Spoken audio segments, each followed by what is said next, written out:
can't breathe. Can't breathe. Oppression, pressing on my neck. My thinking, breathing, heritage been cut off. I'm dying in this American wreck. In the valley of the dry bones, no flesh, just bones. We were once the rulers, but now we sing our enemy's song. Oh, say, can you see? Blinding lies, my people are not free. This is captivity. We wanted to be like them, we integrated with them, worship their gods and their idols like them.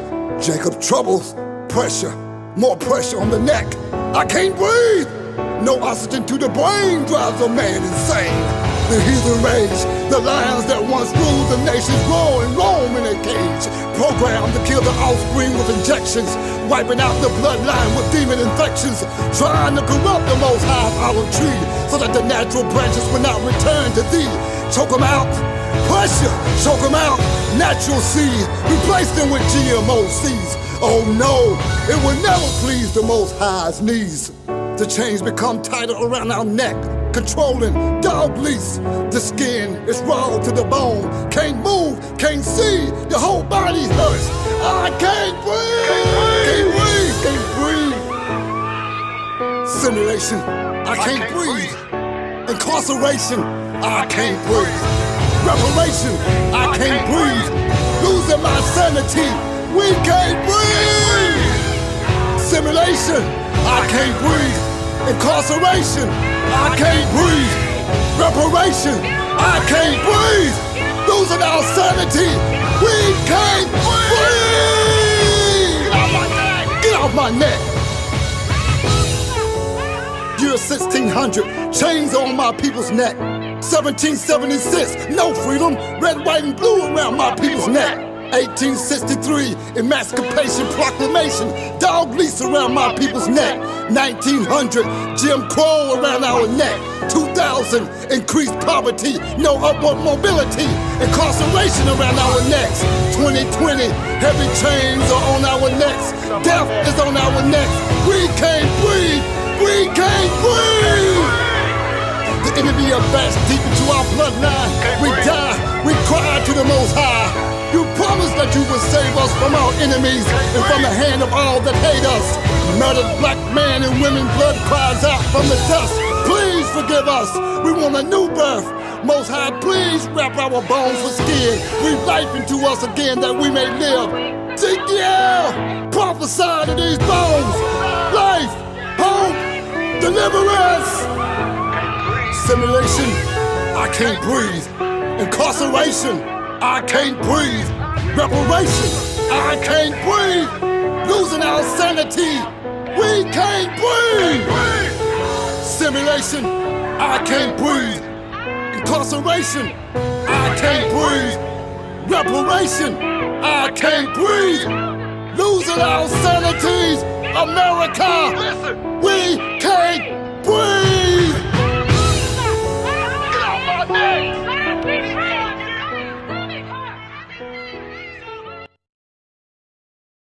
All of you all that are here, thank you for coming in.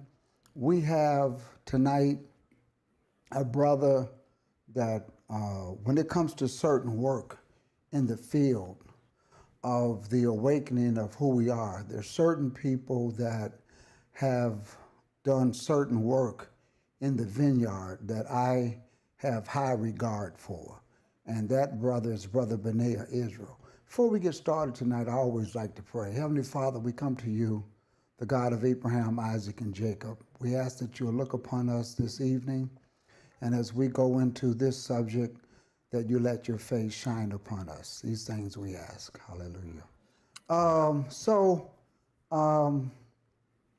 There are three people. There's four areas when it comes to the awakening that you need to be very in tune with. One of them is, of course, the scriptures. And I think the greatest thing that you can come into the awakening is understanding the feast days. That's my avenue, that's my lane, that's where I try to stay at. Then there's information regarding, I would say, DNA evidence. DNA evidence is important because recently DNA through all of the commercials, people tracking their ancestry, that has become very relevant. And that's what I call the medical evidence, the DNA evidence. And that's Brother Ron Dalton. I think he's done an excellent job in getting that information out. Then there comes archaeological evidence, archaeological things that we get from the ground, artifacts, history, going into the languages and what have you. And I say Brother Ronald Shields, Brother Divine Prospect, is the one that I get that information from. But there's always been people that would always say, what does the academia evidence show? And academia evidence can take you to a lot of different places. It can take you from books, encyclopedia, all of that. And so that's always important. And the brother that does that well is with us tonight. And that's Brother Benayah Israel. I had an opportunity to do a conference with him in High Point, and when we had a Great Awakening conference here in South Florida, Brother Benayah, Brother Ron Dalton, Brother Ronald Shields, Akwate, these brothers met for the first time in person, which was excellent. And we became just good brothers in the work, respecting each other's work. So before we go any further, I'm going to welcome my brother, Benayah Israel. How you doing, Brother Benayah? Hey, shalom, shalom, Pastor. Thanks for having me. Oh, Shalom, man. family. Thank you for coming in. Say hello to everybody, man. Hey, it's just, for some reason, I want to say Shabbat Shalom. Shalom, family. I hope everybody's doing good. It's kind of funny because I don't know if the listeners know, but when Pastor Johnson brought us together, a lot of us, like he said, for the first time in Fort Lauderdale, that was the catalyst for a lot of awakening stuff. I mean, like from there, especially me and Brother Ron, we took this thing on this show on the road, made a lot of new people, made a lot of new relationships. I mean, in my mind, like when you took that leap of faith and brought the team together, I mean, that was the starting point of the Great Awakening in my eyes. So I want to thank you, Pastor, for taking the initiative and doing that. And I know a lot of people don't know that you did that, but you were one of the first people that brought the band together, that the Most High used to help get the awakening out to a lot of people. So thank you, Pastor, on behalf of all of Israel that's out there. Thank you, Pastor. You're welcome, man. Praises to the Most High. And I did not know until everybody got there, and it was when we had you coming down, and then Ron Dalton coming down, and then Akwete out in. He's from the Dahomey tribe, speaks Paleo Hebrew, good brother from West Africa, from the Dahomey tribe, I believe. And he reached out to him. He jumped on the flight. You jumped on the flight. And then Ronald Shields, Brother Divine Prospect, he reached out. And he and I know the same individual, and that was our connection. And so he jumped on the flight and came right down, and so there we had. I think we put that thing together in about 3 weeks, man, and we had the Great Gathering Hebrew Conference, and it was phenomenal. It was phenomenal. And I remember the tent, having everybody out there, the whole block was just, man, it was a beautiful sight to see. So many Hebrews coming into the awakening there in Fort Lauderdale, or here in Fort Lauderdale, and it was great. And of course, we had a great time in High Point. Yes. As well. That was a great time over in High Point. Yeah. Yeah, Pastor Douglas was also one of the forerunners as far as bringing this thing together. That's right. It's kind of funny because before COVID, when we could actually get together, hang out, and break bread. And it's kind of funny when I think back, the thing that sticks out to me the most, it wasn't necessarily the brother Ron or the two Rons or brother Quete. It was the sisters cooking. I mean, goodness gracious. I mean, it's kind of funny. Well, I know that because we can't get together and we're doing the remotes and the live streams and stuff like that. I know that's what a lot of people nowadays are missing. They're missing the fellowship that usually takes place after Shabbat service, after a sermon. We would normally get together afterwards and break some bread and get caught up on family matters. It's a little more difficult to do that when you're not in the building. So I know people are missing that. We're missing that, man. We're missing that fellowship. And I tell people, I always look at history, Brother Benayah. This has happened before in 1920. It happened back in 1820. It's happened before. I looked at that. I went back and looked at the Spanish flu, and I saw pictures of people holding up signs, open up our theaters, open up the schools, open up our churches. I said, man, this is almost like deja vu. And I know already this virus is going to be here for at least another year. Wow. Even with the vaccine, when they did administer the vaccine, back then it took 5 years for them to come up with a vaccine.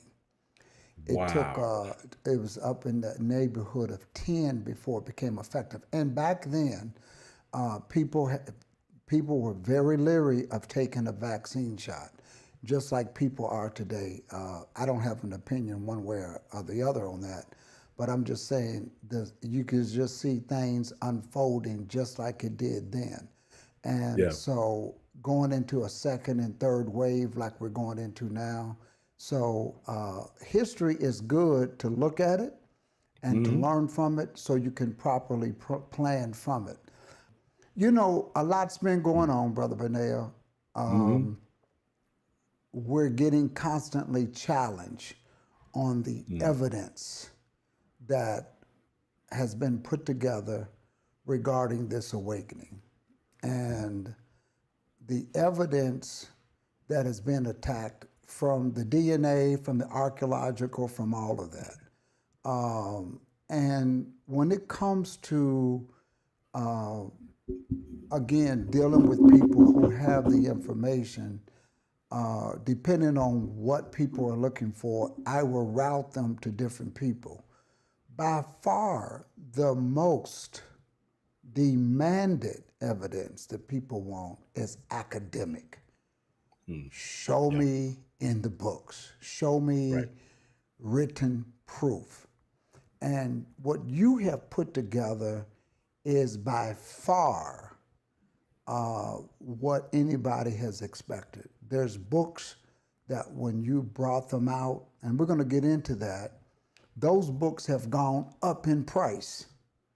And I almost want to get it. They didn't go up in price because they're like an old book and the pages are old and they're like on authentic paper. You can buy it in a perfect paperback, but the book is high. It's expensive. And I'm going to get it just because of the material that you were able to find brought out. So we're going to get into that tonight, and I know there's been a lot of conversation on this thing dealing with the pews and all of that, and I looked at it and I just said, to me, the best thing to do when it comes to some of this stuff, Brother Benayah, is to look at the research, stop, and we're going to always have people that will fight. Always. That's true. People they're going to reject it. They're going to reject the truth. You could show them black and white that it says, remember the Sabbath to keep it holy. They're gonna look for a way out. We're not gonna reach those people. I almost think that it's fruitless to even have a debate with them on certain Yeah. things, other than if they're having a logical inquiry. And I don't know if they're having a logical inquiry because of Right. how they are sometimes. And Yeah. so, but nonetheless, we turn around and we say, okay, let's go ahead and do it. Let's go ahead and have the conversation. Yeah.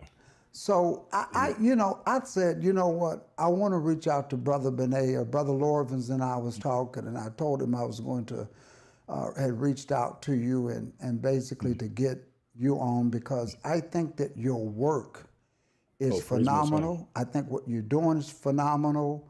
The films that you put together, brother, they help a lot of people out. They make people feel resolved. They make them feel confident and secured with their awakening. It's always good to depend on the scriptures. And I'm one of those people, I don't need nothing but the scriptures. But brother, Amen. it sure does feel good when you got other people who don't depend on the scriptures solely, and you can give them some other receipts. And Right. that's why I appreciate the work that you've done, Ronald Shields, Ronald Dalton, and it culturally, if anybody ever sits with Akwete, he goes into the fact that this has been a tradition passed down for a long time among the tribes, the Hebrew tribes over there. Right. So Right. it's interesting. There's the limbo and the who's Yeah. the other one? Well, you got the Limba, you have the Bantu, the Igbos, Igbo. the Yorubas, Yeah, the Eves. yeah. Yeah, it's a lot there. The Igbo tribe. There's a professor here at the Florida International University down here who I'm going to be Oh, reaching out to. Dr. Tudor Parfait. Yes, yes. Yeah, we did an eval of one of his students, 'cause I believe he's over the department down in that university. So there's a lot of his students that actually, when they apply for their dissertation, that they list him. Like if you look, they'll list him in their dissertation. And so we actually broke down one of his students' dissertations just to see, what they're teaching as far as like the awakening.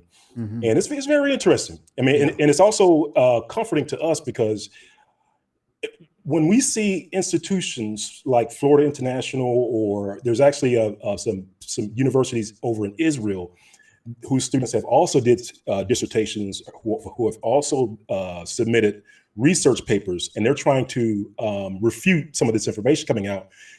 We're encouraged when we see them have problems with it. You know what I mean? Like, because you brought up the point, or the fact that a lot of this information is hard to refute or to come against. And like I said, every single time I give all praise to the Most High, because one of the things I've learned when I came into this truth is, one, I'm not the first. You know what I mean? Because we're literally standing on the shoulders of people that have put in the work before us.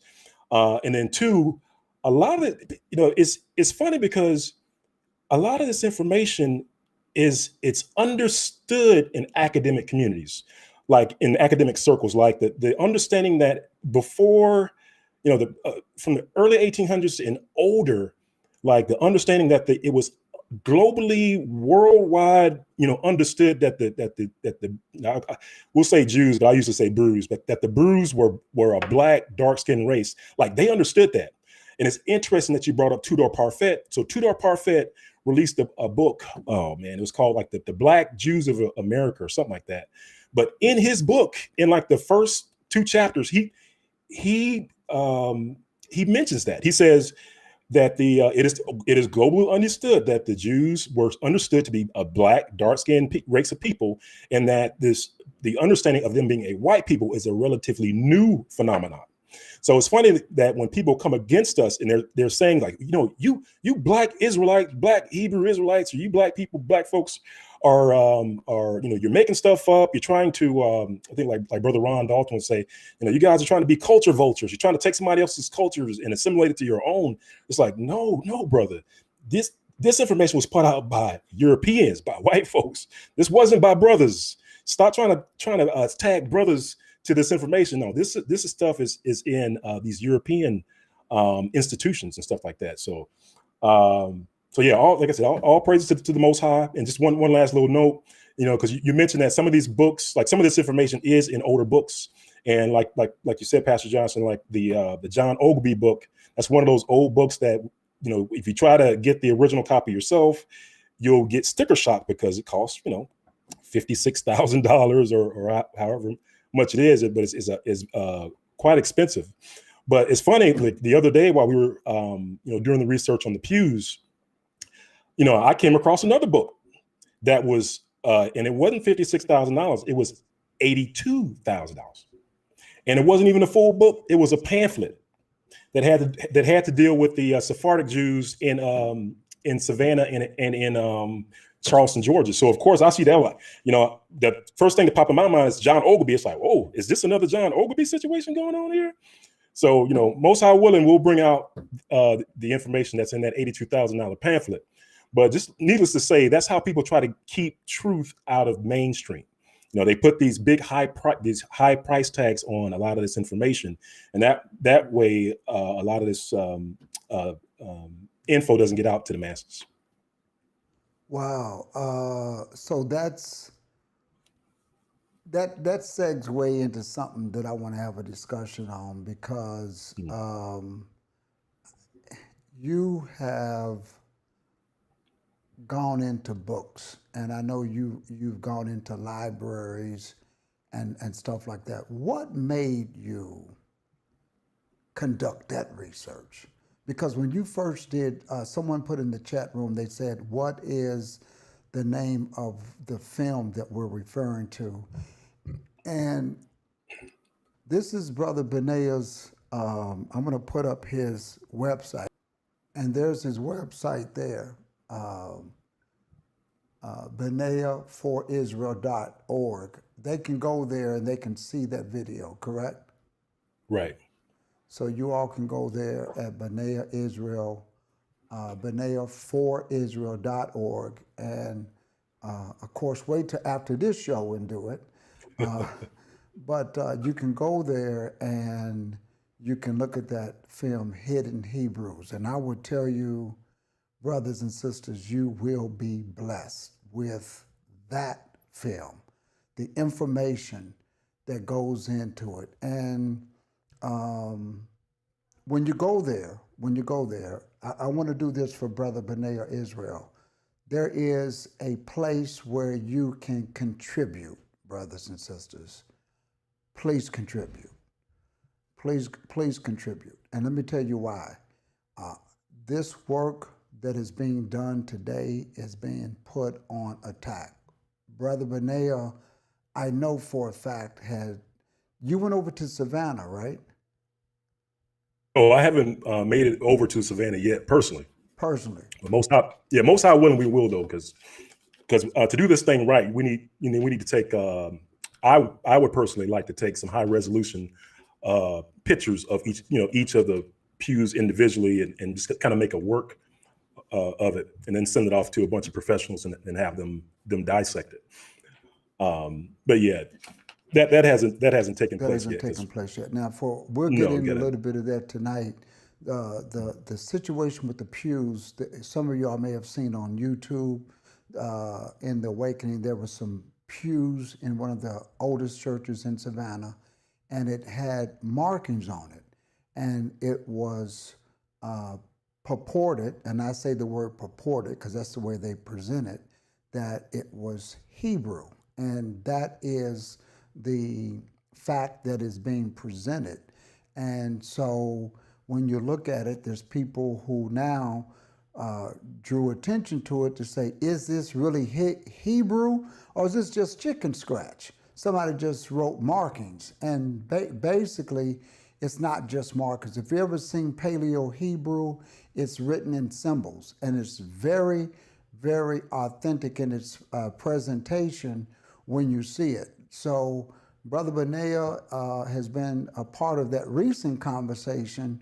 But what I want to do is tell y'all, when you go over there to his website, support it because there's work that goes behind this.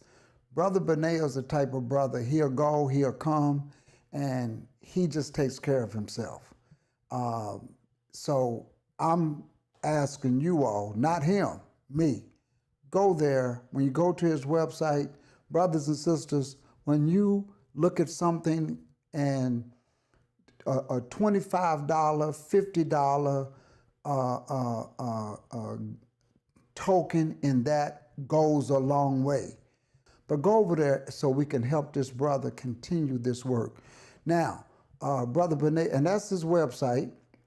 It's benayahforisrael.org. Brother Benayah, so what are you working on now, or go into the book? I want you to take some time because a lot of my viewers are not quite aware of they don't get into the YouTube stuff, into the debates and stuff that's going on because our channel is basically information and learning.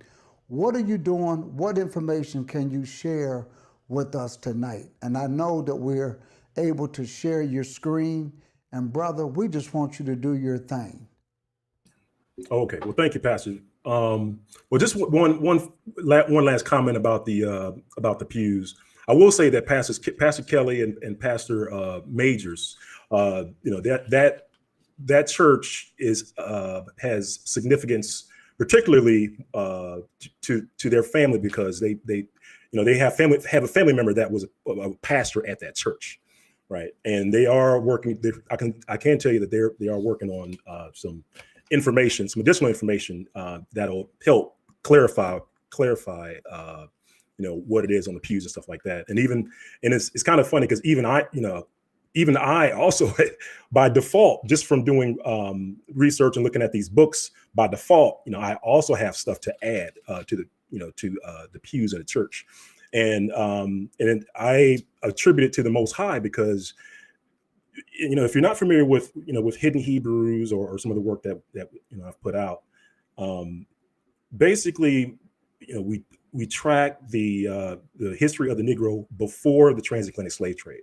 So we start before 1501 is when the transatlantic slave trade starts. So what I do in the history standpoint is we focus in on Spain and Portugal because that's basically where the transatlantic slave trade kicks off at.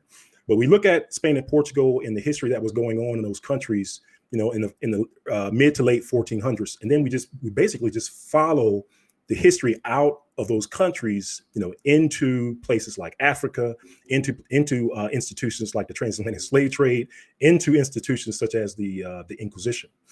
And so over the past couple of years, and actually let me see if I can share a screen here. And Pastor, let me know if you can. I want to just say shout out to Pastor Kelly, We Woke Now, sharp brother. I met him through Sister E, who's also in the chat room with us tonight. Greetings, Sister E. And I met Brother Kelly, great brother, man, great brother, doing a great work. So shout out to him as well. Yeah. So can you see my screen, Pastor? Yes, there we go. We got your screen. Okay. All right.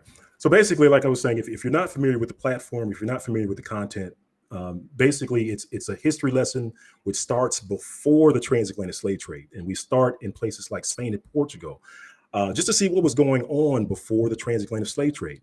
And then one of the first things that we find out when we take a look in those countries is that we find out that there was a couple of major events that were happening just before the start of the transatlantic slave trade. In that major event was the persecution of the tribe of Judah, or of the house of Judah. Now, if you're not familiar with what happened during the scriptures when Nebuchadnezzar came and sacked Jerusalem, or when Titus, the Roman General Titus came and sacked Jerusalem in 70 AD. If you're not familiar with what they did to some of the captives. Some of those captives they took back to Babylon in the case of Nebuchadnezzar. However, some they also took and placed them over in Spain and Portugal. Same thing with General Titus. Some of those captives they took back with them to Rome, and while some they went and took over to Spain and Portugal. So the ones that so what happened was that over time, especially like in the year 711 AD, when you had the Moors conquer Spain and Portugal, and you ended up having a lot of Moors and Jews in those countries. Over time, you ended up having a large number of Jews in Spain and Portugal, and this is key because there's a persecution of this large number of Jews in Spain and Portugal just before the start of the transatlantic slave trade. And what we find out is that, one, when we take a look at what these Jews in Spain and Portugal look like, we find out that they are a dark complexion people. And this is what if you're hopefully you can see my screen, but this is some of the references that you can find if you use old references. And this is what I tell people is that these aren't references that some black folks went and made up, right? These aren't our references. You won't see my name on any of these references, right? You won't see my name on this next reference, which talks about says "'Tis a vulgar error that the Jews are all black."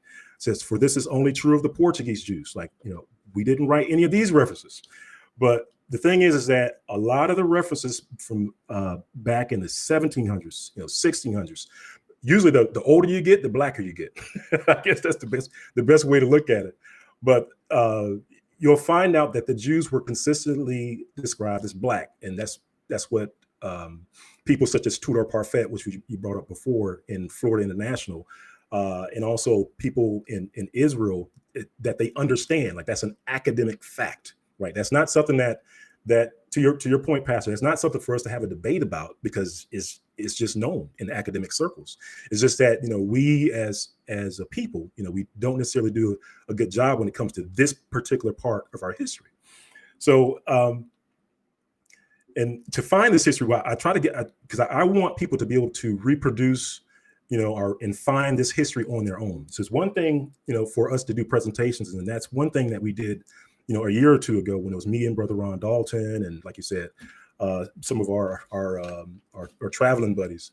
We would go and give these presentations, but it's even better when you can go out and do this research on your own, which is what I want you to do. I want people to do, and to find, pull it up and say, hey, wait a minute, these books actually say this, and it's not these brothers that are saying that, and that way it sticks. And to your point, Pastor, that way it's tougher to refute. It's tougher to refute. And so over the years, one of the things I first focused on was just trying to build a profile of the Spanish and Portuguese brews. In other words, I just wanted to know, like, how did they look? Like if you ran into one, if you we all went out and bought like a time machine, went back in time, poof, popped up in Spain and Portugal in the middle of a time where Spanish and Portuguese brews were running around. Like, what would they look like? And this was part of the research that I participated in. I say participated in because I'm like, again, I got to stress, I'm not the author of a lot of this stuff. Basically, there have been researchers that have gone before me that have done this sort of work. And the only thing that I consider myself doing is just dusting it off the shelf and then just representing it, right? But when we looked at all these old references, we find out that A, that they're black, B, that because sometimes you'll hear people say things like, well, maybe they're like white people or Europeans with tans. It's like, no, that's not what it says. And so we dug down into that, and we came across like references like this, where like this reference in particular talks about the look. It calls it the physiognomy, which is the way that they look. And it's like if you look at the very bottom of this red squared area here, which is talking about a description of the Jews, it says the lips are very full, mouth projecting, chin small, and the whole physiognomy, like the way that they look, when swarthy, which the word swarthy means black, it says, as it often is, has an African look, right? Has an African look. So there are these types of books that are out there that describe the Jews as looking African, being swarthy, being black, in particular the ones in Spain and Portugal. And so over time, we've built up this big repository of references that speak to the Bruce of being, a dark-skinned, melanated people. And then we, kind of brought out things like, hey, did you know that they lived in these places called ghettos over there? Yeah, they live in. And hey, did you know if you looked up the word ghetto in the Webster Dictionary today, it says that's where the place where Jews live. That's interesting. I thought that's where black people live, right? You start to find little, weird things like that to kind of point back to you, like, wait a minute, are they and us the same? That sort of thing. Let me ask the question real quick, because when you're referring to these books, where are these books coming from? Because I know you have the pages, but where are these books, and what were the original purposes of these books? Because if I can remember, they were not originally intended to talk about us. These are just statements that they just made. The books were really for something else, if you can go into that. No, you're absolutely right. So the topic at hand in the book wasn't about Jews. Like, if you look at, the name of the book that's on the screen, for example, says it's called The Races of Men, a Fragment. So it's talking about the races of men. And just as it's going through the describing like the different races, it just so happened to mention the Jews. And it just so happened just to mention that they're black. And it mentions it as a matter of fact. And that's the thing that the scholars are stressing, is like, no, it was a matter of fact that they were black. Like, if you came up and started saying, well, no, that they're white, like, that's when they would look at you crazy, like, back then. But nowadays it's totally flip-flopped, right? If you said now that they look, if you say now that they look black, people will look at you crazy and they'll say, no, brother, they're European.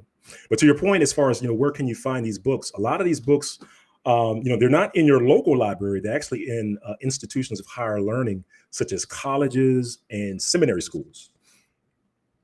And I was actually surprised to find some of these in seminary schools, because, that was part of the reason why I kind of wondered, well, wait a minute, if this is in seminary schools, how come my pastor didn't know about it? How come they didn't tell me that the Brews were dark-skinned people? And I'm having to go to their campus, to their library, to check out books from their library to tell me that the Jews were black. But yeah, that's a good point, Pastor. Wow. But the thing about the this history here is, once you sit down and you go through all the different books, and like I tell you, there's a bunch of books. We're not talking about 4 or 5, right? I mean, you're talking about, at some point, I counted up 50, and I'm sure I'm past 100. I know some other brothers are past. You add their stuff to the stuff that I presented. We're way over 100 references that talk about these Brews being black. To me, this is a case closed. It's not even a discussion. To your point, Pastor, sometimes people you'll present them with 100 books that'll say that the Brews are black, and they'll still say no, they're not. And it's you have to kind of wonder, like, well, are they really objectively looking at this, or are they approaching this just to defend a position? Because if they're approaching it to defend a position, no matter 100 books, no matter 200 pieces of information you present, they're not going to accept it, right? True. So the beauty of this information is that I tell people is that this is like a puzzle. It's not like it's just we're not just putting out one piece of information. It's that this piece of information matches another piece of information, which would be things like the analysis of the cranial of the skulls of the ancient Jews. Like when they dug up the skulls of the ancient Spanish and Portuguese Brews, they found out that those skulls, by and large, were what they refer to as dolichocephalic. And if you don't know, dolichocephalic is the shape of the Negro skull. Like that's what they call it, the Negro skull is dolichocephalic. And like I said, that's just another piece of the puzzle that boom, it fits in perfectly with all these old books that say that they're black. Boom, they got this piece of science that says yes, their skulls are black. So, and then you have brothers like Brother Ron Dalton Jr. that he has his piece of puzzle with the DNA, where they are doing DNA analysis of the Jews in South Tomé or the Jews in certain parts of Israel. Boom, their DNA matches our DNA. You know, the so-called Negro, black DNA, and these puzzle pieces just snap into place. And that, I think that to your point, what you're talking about as far as like things being hard to refute, that's what makes it hard to refute, because you're not just refuting one piece of one book, right? You're not refuting one piece of information. You're refuting a whole puzzle that's all fit together. Right. And so, And that's what I like about the books that you use, because John Ogilvy, that was one of the key books that I literally, with my own eyes, because when you came out with Hidden Hebrews, that particular book was brought out. You showed the cover of the book, and the very next week, Hidden Hebrews had just gotten out. The hits on it was just going up, up, up, and up. And then when you go look at the book, like everybody did out of curiosity, you could see the book rising in price, which is, you expect them to do that. It started to literally rise up in price. But tell us about John Ogilvy, because a lot of people don't understand the work that he was paid to do by the kings, and the fact that in that book, that's what he was providing. He had nothing to, it had nothing to do about who the Jews were, the color of them. He was there doing something else. He just happened to put that in there as a side note. But just to show the authenticity, who is John Ogilvy? Yeah, I believe his official title in certain circles is he was the official cosmographer and geographic printer of the king. So basically, to your point, he was hired, by the king to do this work. And if you look at his the first part of his book, he basically spends a whole lot of time. Part of it he's addressing it to the king, but he's also spending a whole lot of time attesting to the accuracy of it. He's saying that, we're getting it from this and this and that, and and the reason why, one of the reasons why I like this book is because because of John Ogilvy's position. He's a person that's close to the king, right? He's close to somebody that's an actual, that has a seat of authority, that's taking his information and moving off of that. But two, it's his job. To your point, it's his job, right? And we talked about it earlier in the show, was that his whole point of the book wasn't to write about Jews. His whole point was, and the name of the John Ogilvy book was like, America being an accurate description, and it's like, it's some long title name. But his whole purpose of the book was to write an accurate description of America in the New World.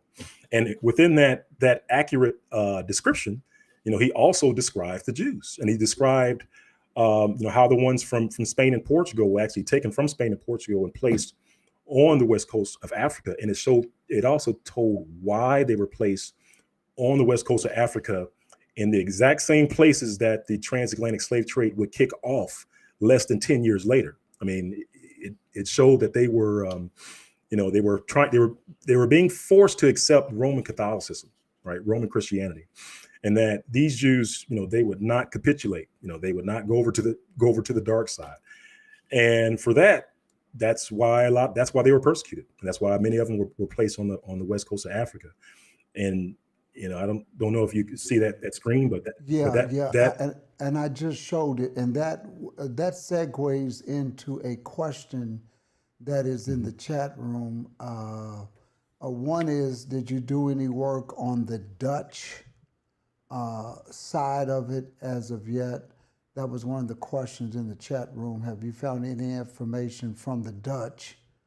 I don't know if you have or not. I came across it by default when I continued to track the Jews over to America. So the whole body of work is to track the Jews from Spain and Portugal, from their dispersion from there. And what you'll see is that they left in different routes. Some came directly from Spain into Africa. Some went from Spain over to Portugal, and then from Portugal they went into Africa.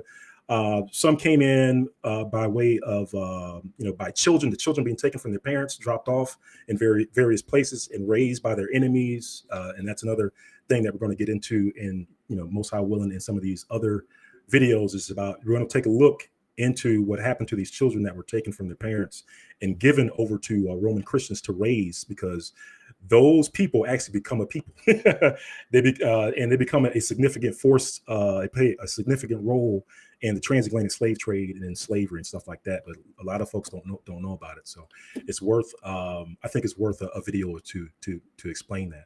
But as far as the Dutch, where the Dutch comes in, is we progressively follow the brews as they come from Spain and Portugal into Africa, and then over to places like Brazil, over to places like Barbados. And then when we were tracking them up into what we refer to as the United States, this is where I started coming across the Dutch, because when they were in Brazil, the Dutch were enemies to the Portuguese. So the Portuguese at one point, they held Brazil, but then the Portuguese at some point held Brazil, but then the Dutch came and took over Brazil, some of Brazil from the Portuguese, and then that's when the Jews actually teamed up with the Dutch, and they lived in peace. The Dutch allowed them to observe their religion, so to speak, and then the Portuguese actually came back and took Brazil back over. And that's when you had a lot of the brews. This was like the second wave. A lot of the brews leave Brazil and these other places and come into the United States. And one of the first places they came into was it wasn't called New York back then. Before it was called New York, it was called New Amsterdam. And the New Amsterdam was the colony or the possession of the Dutch. So the brews were leaving the Dutch owned, or the Dutch managed Brazil, and fleeing up to the Dutch managed New Amsterdam territory. So that's how I came across a lot of their the history as far as the Dutch and how they played a role in the Americas. So one of the questions that was asked, and you were touching on that, did they observe the Sabbath? And of course, you had made mention that that's what got a lot of them in trouble, because they refused to take on Christianity, or as the Romish Catholicism. Touch base on that if you could. Yeah, the history is interesting because a lot of us aren't familiar with history. We don't realize the magnitude of certain things. Like I don't think we realize, like when we have a discussion about observing the Sabbath, I think most people that say, that'll speak against the Sabbath, most people don't know about the history about the church and the Inquisition. Like that was one of the main persecutions of the church against the children of Israel, against the Jews, and that was the Sabbath. So, and you have to imagine, like in Spain and Portugal, one of the first things that they did was that they gave an ultimatum. They gave an edict, and they said that, hey, you guys, you dark-skinned brown people, you have to accept Roman Catholicism. You have to accept the Sunday worship, or you have to leave, right? Or you have to leave, or you're going to be made slaves if you stick around. So what a lot of them did was, and that's what we were talking about earlier, was that a lot of them left. They fled into places like Africa, but some did convert, and they converted. And they became what's referred to as new Christians, right? And this is where, even though they were new Christians, so they decided to become Roman Catholics, they secretly still practice some of their old ways, right? And this is when the Inquisition was created, because the church was then tasked with persecuting these people. They would literally snatch them out of their houses, and take them into this institution called the Inquisition. And the Inquisition, what people don't know, is that it was hell on earth. I mean, they would literally take people in dungeons, and these dungeons were sometimes many floors underneath the church, because a lot of the places of entry was in the church itself. But they would take people down to these dungeons, and not to get too graphic, but just let you know that they would strip them. They would do all kinds of torture to them, peel their flesh, burn them, all to either try to get them to either confess to doing some sort of heresy, right? Or if they were lucky enough to grab a Jew, right, and they wanted to force him to become a Christian, they would do those things to him or her, or sometimes it was even children, constantly, continually, just to get them to do things like throw away the Sabbath, just to get them to do things like practice Sunday worship. And so that's why when I hear people want to have like debates about this stuff, like in my mind, I know usually the folks that do that don't know the history. They don't know that there were that the church actually persecuted and killed a lot of people because of that whole Sabbath thing. Like there's a lot of these things called bone churches over in Spain and Portugal today, where you have whole churches where they have whole walls filled with bones, and they won't tell you whose bones they are. Or if you go to places like Notre Dame that burnt, I don't know if you remember when Notre Dame burned up, like was it a year or two ago? Yeah. People don't realize that underneath the church, they were taking tours to the catacombs where they had walls lined with bones. Like, and again, Notre Dame is it's a Gothic cathedral, which meant that institution was tied to the Inquisition, which was tied to killing people for the Sabbath, right? So we don't put two and two together when we have those conversations, and that's why it's hard for me to even engage in discussions like that, because in my mind it's like there's a lot of blood in the dirt, just about the Sabbath, just about the Sabbath. So the whole Spanish Inquisition was basically to bring in a new religion, or to at least convert. Yes, by force, by torture, and it. Some of the stories that come out of that whole ordeal are heartrending.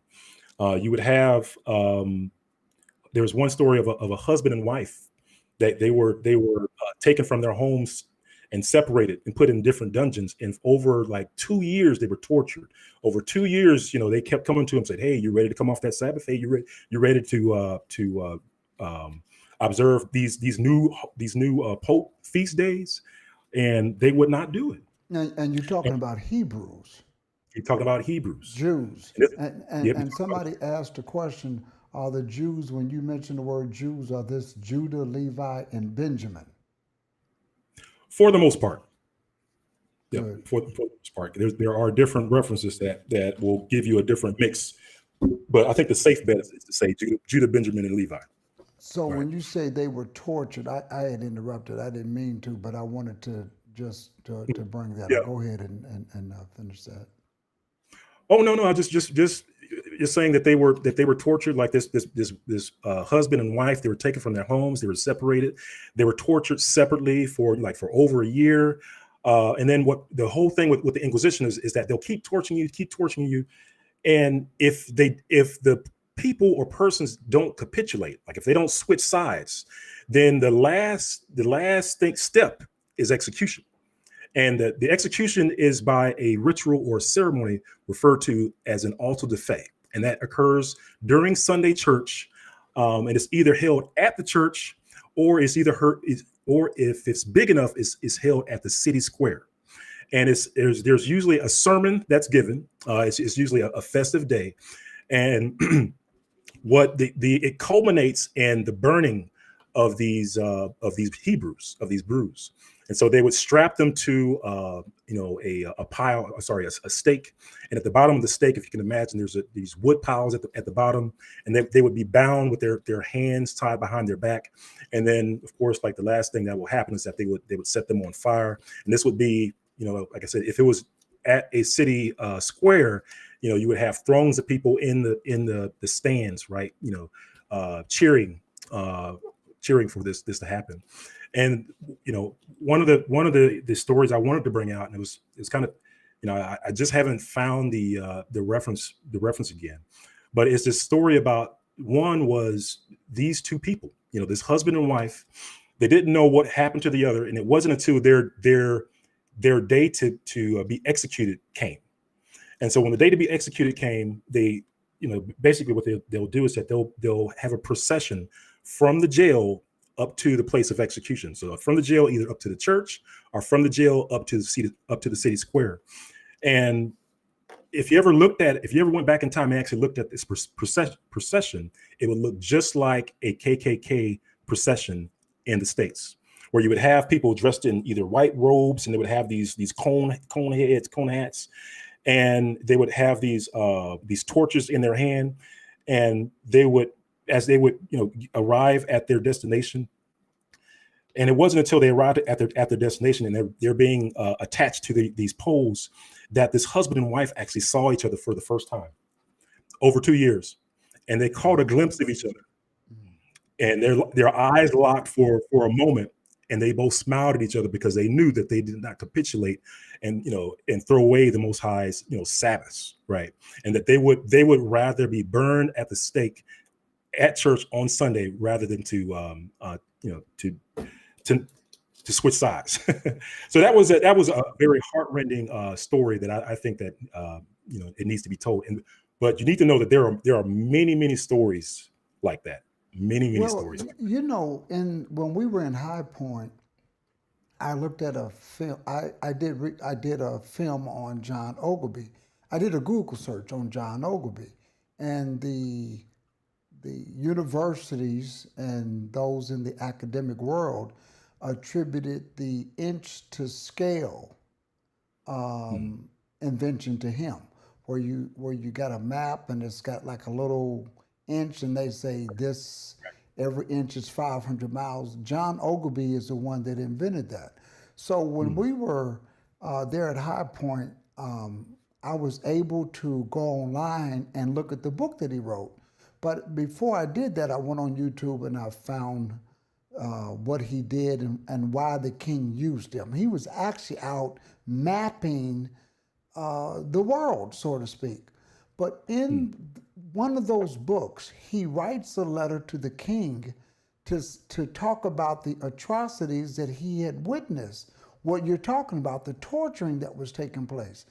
And brother, I remember being in my hotel room, and I went into tears when I started reading this part. There was, after they had put the parents inside of the fire, there was a little girl, 14 years old, and they say to her, why don't you come? And they was making her walk a plank. And the people said, don't do it, don't do it. And they said, why don't you save the spirits of your parents by coming over to this Christianity? She walks backwards and falls backwards into the flame, as if I'm not giving up what I have. And my mind started to go back and say, they did that because they had been scattered, and they knew why they had been scattered. And the last thing that they would do is leave. They knew that whatever they were going through, they're no longer in Israel. They're no longer, they've already been scattered according to the scriptures. But one thing you don't do is you don't take on another religion. And they would die for that. There was a picture that you had in one of the books in the presentation. It was the auto da fe that you talked about. and it showed pictures of them just torturing people if they did not do what take on the religion. And then you had a picture where there were some people doing some conversion. Some of the people were Hebrews, dark-skinned Jews who had converted. Do you have that picture? Yeah, I was looking for it. I don't have it in this presentation. Oh, here it Okay. is. Here it is. Here's the picture of the procession. This is a procession going to the church on Sunday to execute um, these. They would call them heretics or heathens. That's part of it, and just to show you that, for those of us that grew up in the South, in the South, what you'll find is that the costumes that they wear that they wore, and the ceremony is identical to what they did to these brown black people in Spain and Portugal. And so you have to wonder why. So why is it that there's this organization called the KKK, and that when they tormented black people, that they would choose to torment black folks in the exact same way that the Inquisition did, the Wow. exact same way. I don't Wow. know if you can see The I detail, have a yeah. picture. Yeah, the details, but you'll see that there's an inquisitor, like a grand inquisitor, in the screen at the top. But he has that cone shaped hat or dress, same as you see the people of the Ku Klux Klan. So Wow. yeah, I mean, it's a lot of our history goes back to Spain and Portugal. A lot of our history, goes back to the Inquisition, but we just don't know why. I mean, we walk around today with a Spanish and Portuguese name of Negro, and we have no idea why. Right? It's not a German name for black. It's not an English name for black, because England was big in the transatlantic slave trade. You know, but here we are over here with a Spanish and Portuguese name for black. Right? It's something to think about. I mean, this is something why I try to get people to kind of put two and two together, and then at least start looking into their history. Where can people find these books at, Brother Benayah? And if you all go to Brother Benayah's, if you go to Brother Benayah's website, there it is there, um, benayahforisrael.org. He has a lot of those sources. In fact, the way you have your web page laid out is very, very user friendly.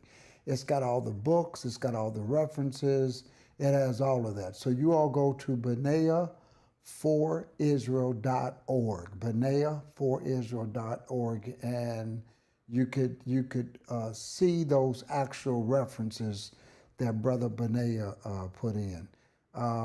So that would answer some of your questions in the chat room. Also, Brother Benayah, you was in the middle of showing some other stuff. I'm going to go ahead and let you go ahead and continue to share your screen on that.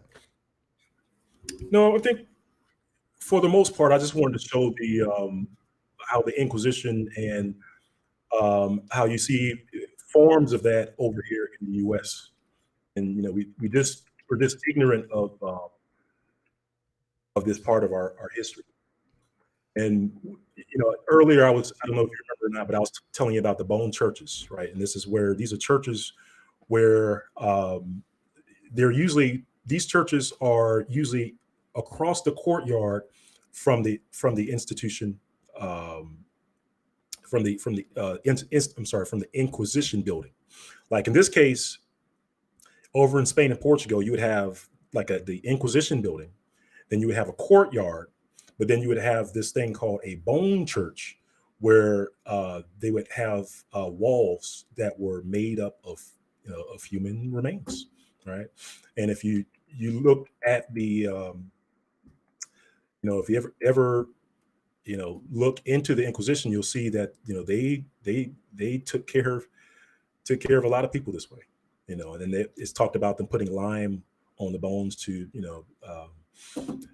to dissolve the flesh and stuff like that. It's a pretty graphic history. I don't really spend a lot of time, going over it, but I think it's an important piece of our history because there were, millions of people that went through this stuff. I mean, or thousands of people that went through this institution called the Inquisition, and it was, historians will tell you that it was almost like a buzzsaw, when it went through the Spanish and Portuguese Jews, that it was so complete that by the time it ended, because it ended in like the early 1800s, that by the time it ended, it had churned through most of the black folks in Europe.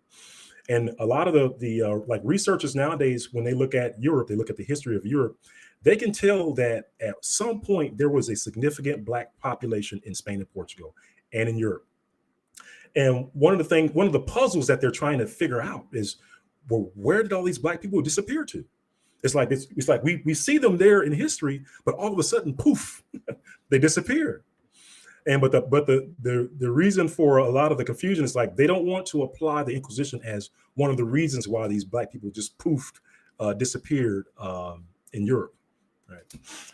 So, but that's it. I just wanted to show you that, like, when it comes to the history of the so-called African American, that just go back to Spain and Portugal. What we do is that we track it, from Spain and Portugal to Africa. I mean, there's a couple of different paths out of Spain and Portugal, and depending on what path they took out of there, they could have a different name. One path, they could come out and they could be called Lancados. One path they came out, they could be called Degradados. One path they came out, they could be called Negroes. Or one path they came out, they could be called Jews. And that's another, most high willing, in some of these up and coming videos, we're going to get into that.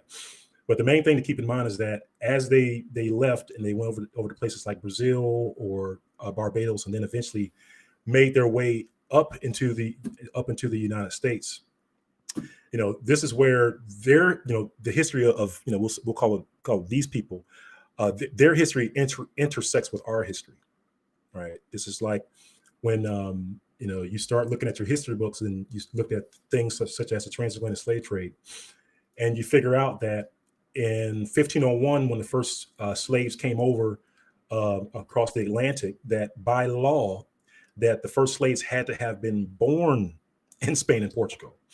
And this was during a time when Spain and Portugal was making thousands of slaves of the Jews at the time. So this points to who these first batch of people are. That are coming over to the Americas. Same thing, later in 1619, when you look at when they came over from what's the name, Luando. Sorry, I'm drawing a blank on the name, but the people actually came from Luando, and so if you're familiar with the Inquisition, you should be familiar with Luando, because Luando was a location that the Inquisition were sending their convicted people to. Like, so the Inquisition they were not only burning them in church on Sunday, they were not only burning them in the city square on Sunday, but they also had a policy of expulsion. So they would send them out to different places. And one of the places that they were sending to was Luando, Angola. And this is where the first, one of the first slaves that came over to America also came from. So my thing is that I think you'll be surprised to see that your history intersects with the history of the Spanish and Portuguese Jews, like all over the place. I mean, there's really no getting away from it, all the way down to the pews, the stuff that we're talking about. Most High willing, we'll bring out some more interesting references about that. But yeah, we're all connected. And so time-wise, the transatlantic slave trade and the and just touch on that, because they left Spain and Portugal, or they left Portuguese into Spain and came around to Africa, which basically the timing in your research, it was the same time. Am I correct in saying that? No, you're right. It's not only the same time, it was the same place by the same people. Like if this was, what I tell people is that if this was a court case and we were looking for a people like a missing or suspect, and so if first thing I have a suspect where their timelines match up. Like, okay, so around 3 o'clock you were over here. Well, that's interesting. The suspect was over there at the same time. Or if the description matches, because we have two people whose description matches, right? The Spanish and Portuguese Jews are dark-skinned, brown-skinned people. Well, look, the so-called Negro are dark-skinned, brown-skinned people. So now we have another description match, right? And then number-wise, because we're looking for a large body of people, right? So in Spain and Portugal, we have a large body of people that mysteriously disappear.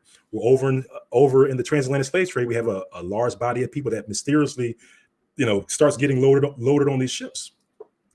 And and of course, we can go into things like DNA. There's DNA that matches in these locations as well, as well as the like I said, the cranial analysis stuff. But I guess my point is that if this was a court case, you would be convicted. You would be trying to do a plea bargain, right? Right. Yeah, Right. to get out of it, because like the places line up, the people line up, also the names line up, like the names of the Spanish and Portuguese brews. If you go and research those names and then take a look at like things like the transatlantic slave trade database, as far as and that's a database of the names of the slaves that were actually on the ships, you'll find the exact same names of the Spanish and Portuguese Jews on the transatlantic slave trade database. Wow. So it's a really tough thing to refute. Yeah, you can't refute that. Now, in theory, what is your understanding and segueing that into the pews in the oldest church in Savannah, Georgia, and what you know about those pews, because somebody wrote that. So what is the analysis in the direction that the analysis and the summary of that is going at so far? Yeah, so I'll share what's been published so far, because I can tell you that there's more to come, and I don't want to spoil the Yeah, surprise. don't do a spoiler alert. But what I'll tell you, what we've shared so far is that one of the things that we did was that, like I said, I'm basically following this group of people across the Atlantic, right? And then into places like Georgia, into places like South Carolina. And then one of the places that we track them into is Savannah, Georgia. And so in Savannah, Georgia, just to kind of give you a quick background, that was a place where the Jews that came by way of London, because some brews fled Spain and Portugal and went up into London, and then from there they used that as a jumping point to come into the Americas, the United States. There was also some that came by way of the Inquisition and into Brazil, and then from Brazil they either came up into Barbados, and then from Barbados up into places like Savannah and South Carolina. So those are like two of the main, how can I say groups of Jews that came into Savannah, Georgia. So I'm tracking these people as they're coming into the States, and when I tell people, it's like, I'm not thinking about any pews or anything like that. All I'm doing is just tracking these people. And so when they came in, I want to know where they lived at, and so we looked at Savannah and where they lived in Savannah, and they lived in a certain area in Savannah. And actually, one of the brothers came up to me and said, "Benayah," he said, that's where that Savannah church is at, is the first African Baptist church. I had no idea. I was like, "Oh, thank you, brother. Well, let me see where that is. I'm just curious. Let's see if there's any connection." Mm-hmm. Mm-hmm. Sure enough, the places where these Spanish and Portuguese brews settled was the exact same place where the church was, right? And then I believe in the last video on this topic on my YouTube page, I shared that in the old references, uh, talked about the pastors. So the founding pastor, he had a title, like the church called him the uh, the um, the father in Israel. Like that was one of his titles, the father in Israel. And then there was also another pastor who had a similar title called the venerable father in Israel. There's also, like, if you were to go to the church today, and you're looking at the pulpit off to the left, and this is kind of where I think what Pastor Kelly was telling me, like off to the left, you'll see that there's a plaque near the pulpit, where in that pulpit is a commemorative plaque to a pastor that passed away, and that plaque talks about or refers to him as a fallen brother in Israel, or a fallen prince in Israel. Wow. So, yeah. So the main thing when in those references, I wanted to focus on what the congregation referred to their pastor as, and also showed that there was a connection with that church in Israel. And most high willing, we'll go into the congregation next some of these next videos. So we'll see what we can find, what Israel we can find in there, because the congregation they're the ones that's sitting in these pews. So these people that are sitting in these pews, what are they affiliated with? Who are they? So we'll go into that. Okay. What's next on the agenda that you're working on? And did you? Well, the hidden Hebrews. You got hidden Hebrews 1, 2, 3, and 4. What has been your latest that you have been working on? Yeah, most high willing, I'm working with the elders Mo and Josh to get out this. They're going to release a movie called Reclaiming the Throne, and this movie is going to have I can tell you, if you're talking about information, I mean, this book is going to have information for anyone and everyone that wants to see books and everything else that proves that we're the people. Because what I tell people about the Hidden Hebrews video series is that's usually a small part of the references that are behind it. Like, I end up having to pull stuff out of it. Like, oh, it's too long, I got to take that out, or I can't use that because that reference is too long, or this reference doesn't flow well with everything else. So there's a lot of stuff that ends up getting pulled out. So there's either by way of a book, and that's another thing that Most High Will and I'm working on, that I'll publish. Things like a book will have a lot of these references that are just as valid and can be used to prove who we are. But the book and also the movie that Elder Mo and Josh are putting out, Reclaiming the Throne, I think that's going to go a long way with definitively putting a period and crossing the T on this whole thing about who we are as a people, because it's going to be a lot of evidence in there. And for anybody to try to pick apart any of that stuff, good luck. And one thing I appreciate about your work, Brother Benayah, and again, you have never put together this work with the motive of I want to prove a point. Right. You have always, it's information, it's there, here it is, here's the references, here's everything that there is for it, and you've been very humble in doing that.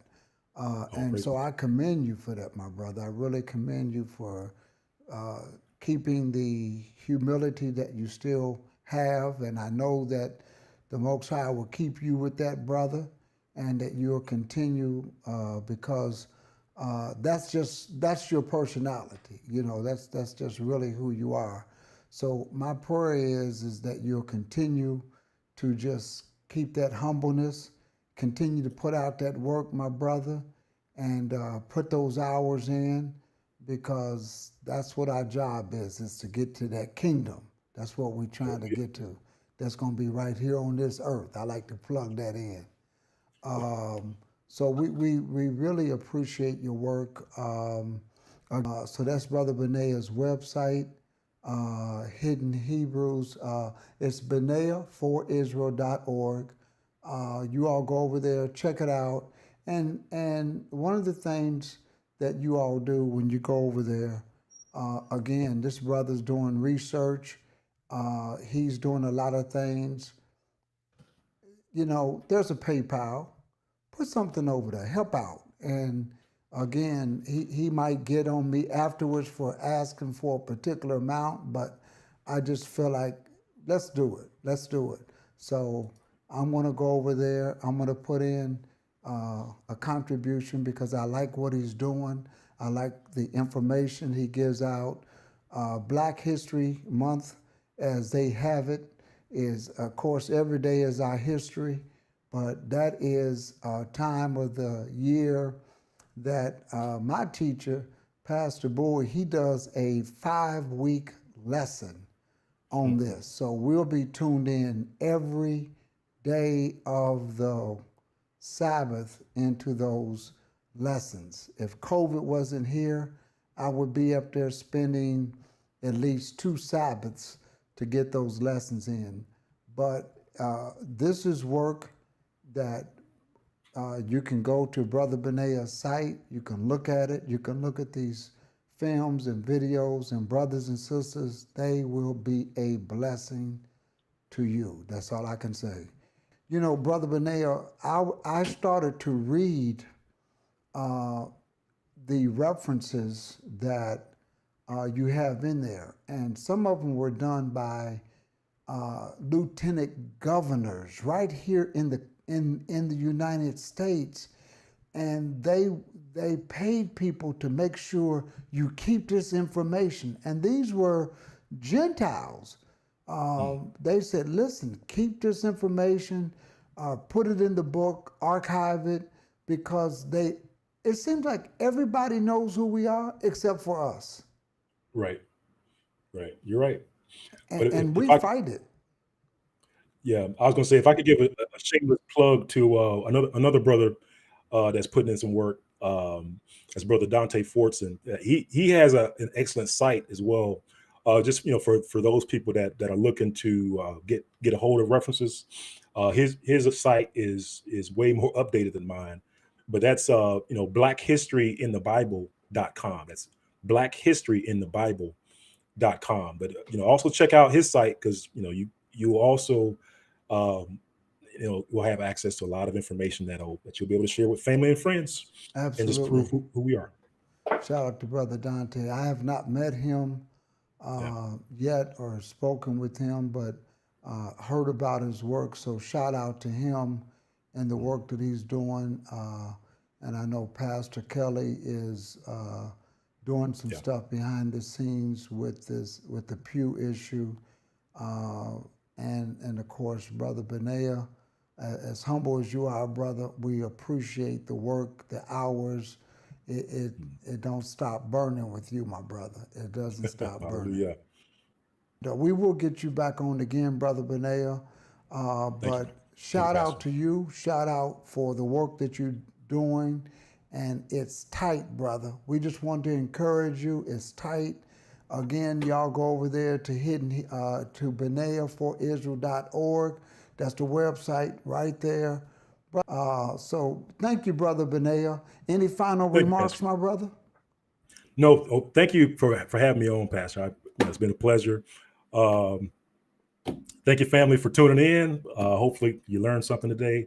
Yeah, I mean, if like I said, if you're open-minded and you want to know the truth of who you are, you want to be able to look it up in books. Yeah, just check out Hidden Hebrews, or there's some other sites out there. My site isn't the only one out there. I think it's one of many sites that are out there. So yeah, tune in and hope to see you soon. Shalom, family. And I'm going to be playing Hidden Hebrews right after this, Okay. going into a couple commercials, and I'm going to be playing Hidden Hebrews. Even if you don't watch it all the way through, when you want to go look and just watch this tomorrow or during lunch, you'll be able to watch it. Brother Benayah, thank you very much. Peace to you, my brother. Pastor. Pray that you stay safe. All of you all stay safe. Keep your hands washed. Keep your mask on. Do that social distance, because brothers and sisters, this thing is real. Well, all that being said and done, peace and blessings to you.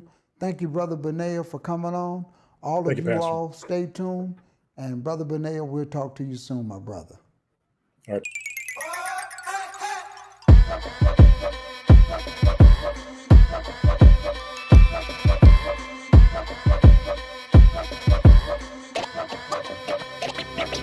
When my back's against the wall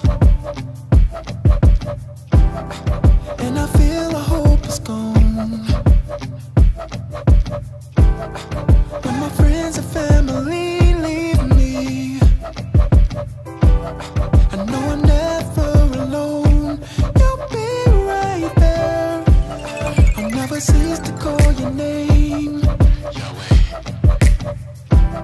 Your strength will cover me from above.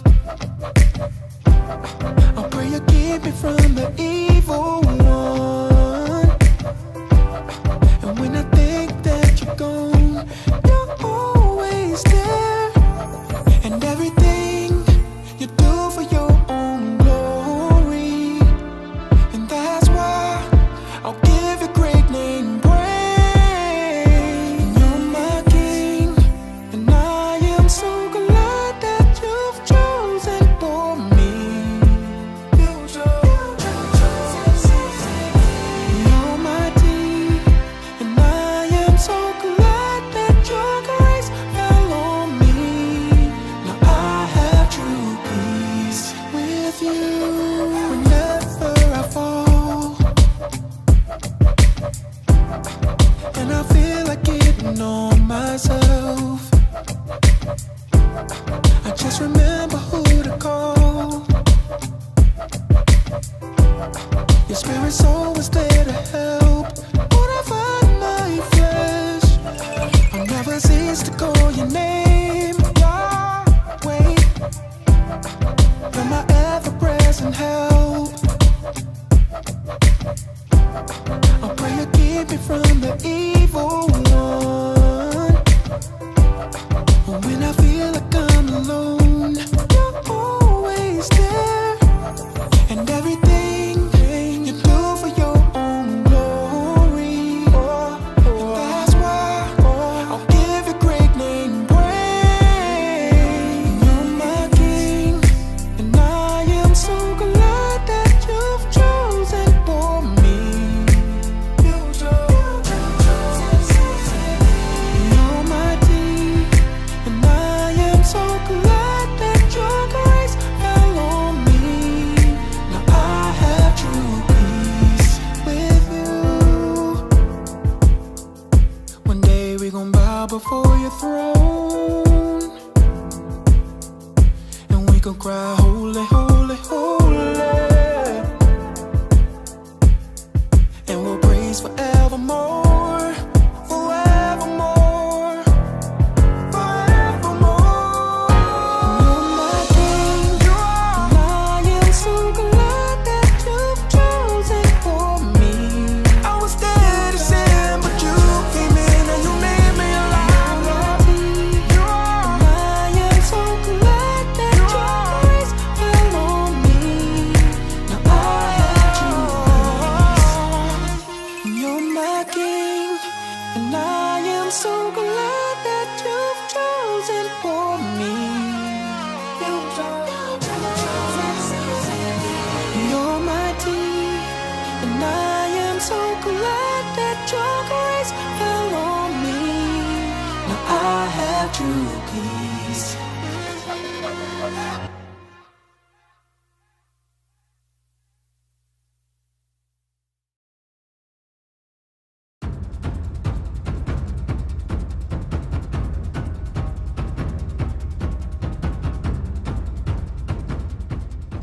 Let's begin by looking at contemporary researcher Tudor Parfait. He discovered the following pattern when he began researching first-hand accounts of Europeans in West Africa. He writes, ethnographers, missionaries, colonial civil servants, and travelers, time and time again, maintain that the African tribes, including the Osa, the Maasai, the Yoruba, the Shona, the Igbo, the Zulus, the Hottentots, the Tutsi, the Ashanti, and many more, practiced Jewish customs, spoke partially Jewish languages, and were of Jewish biological origin. Now, unknowingly, Parfet described all E1B1A tribes. I repeat, he described all E1B1A tribes, which includes the African Americans, the so-called African Americans. So in other words, ethnographers, missionaries, colonial civil servants, and travelers, time and time again, maintained that the forefathers of the African Americans were of Jewish biological origin. Dr. Yehoshua ben Ephraim also identifies correlation between E1B1A and its Judean roots.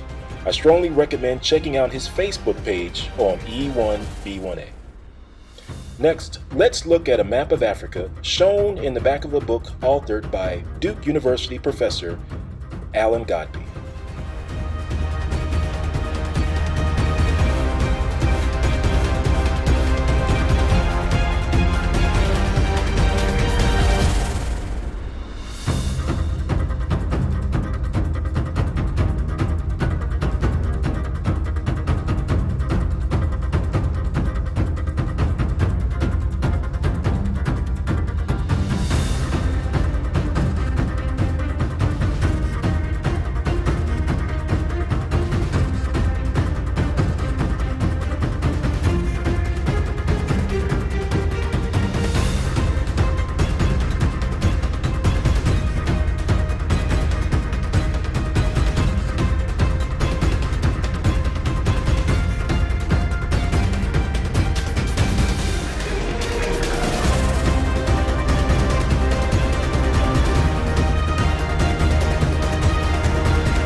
Alan Godbey's book shows the location of some of the Jews in West Africa.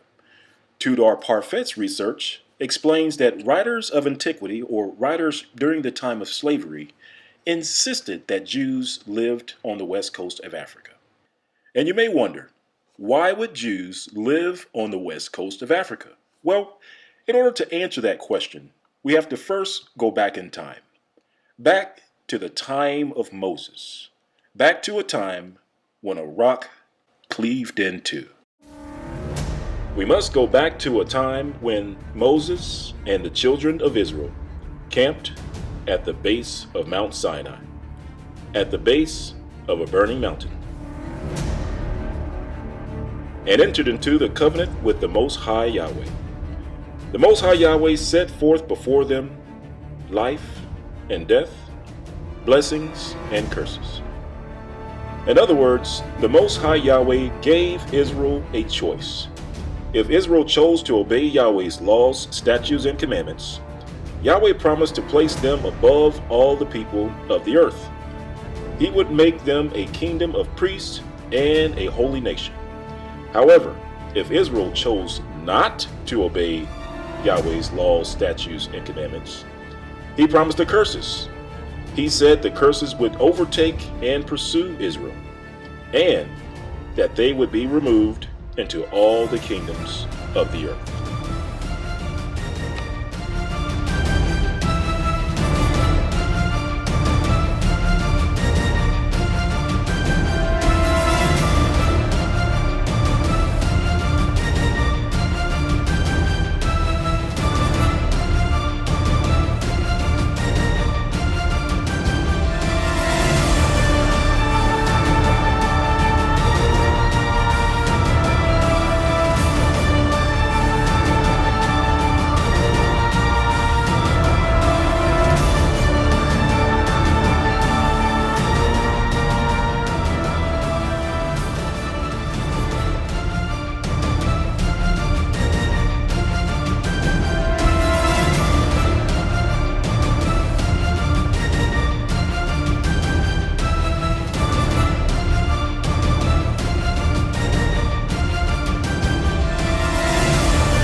Bible tells us that these curses would be assigned to identify the children of Israel around the world, that they would pursue Israel wherever they were scattered. And even though they were placed under the curse, all was not lost, because the most merciful Yahweh provided a way back into Yahweh's blessing.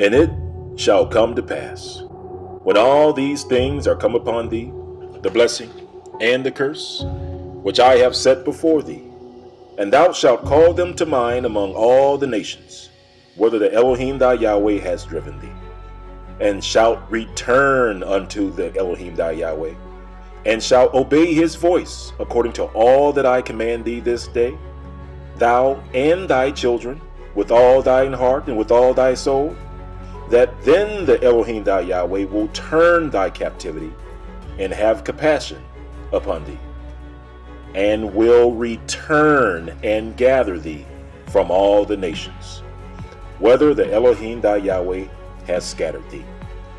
If any of thine be driven unto the utmost parts of heaven, from thence will the Elohim thy Yahweh gather thee, and from thence will he fetch thee.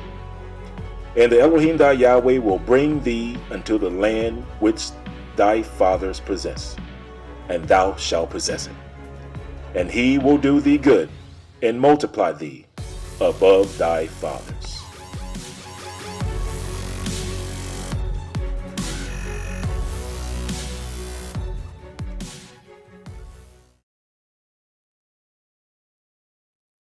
So, Yahweh promises to return and gather Israel.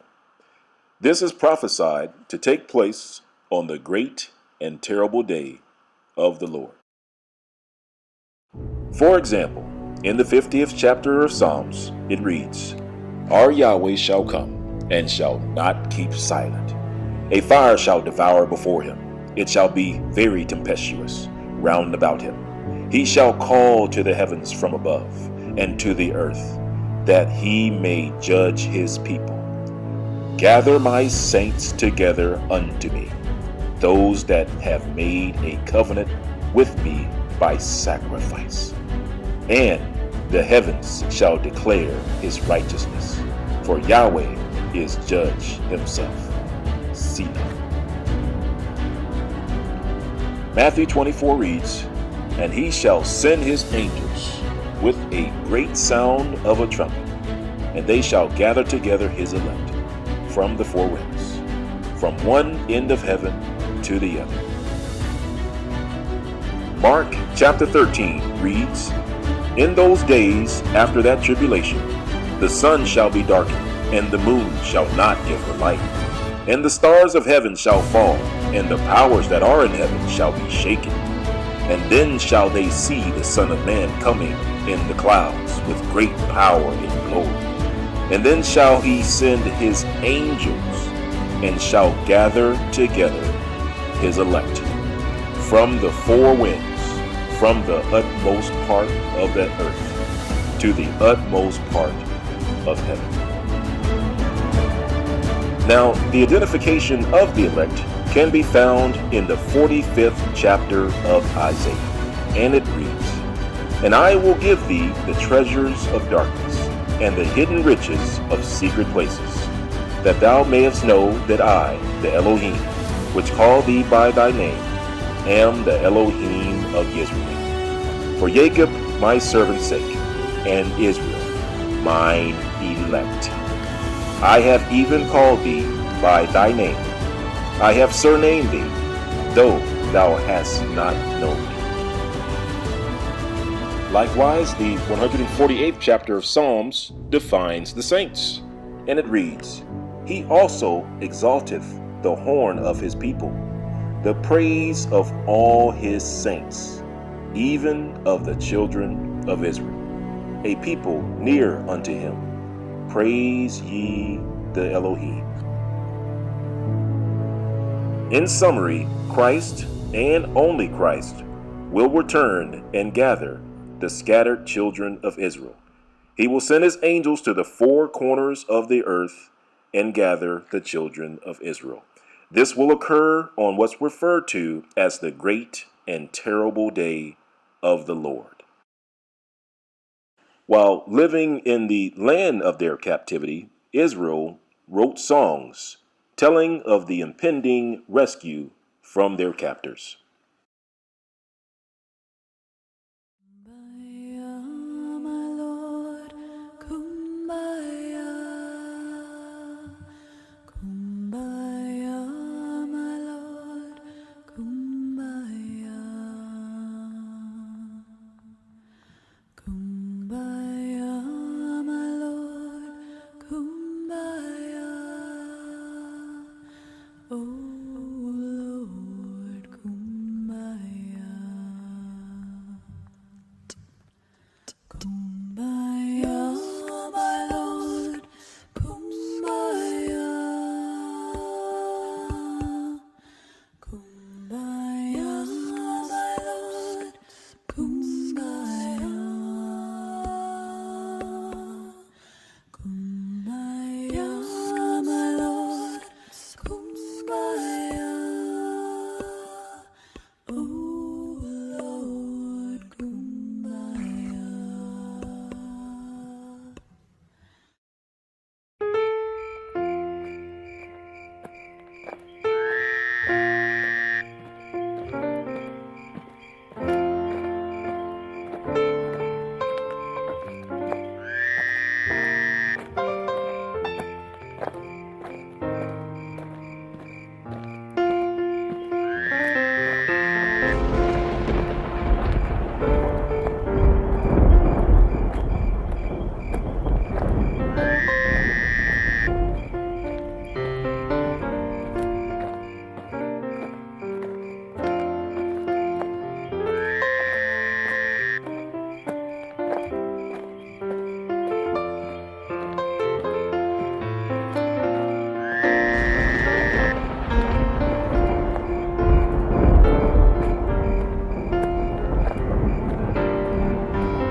So, let's review.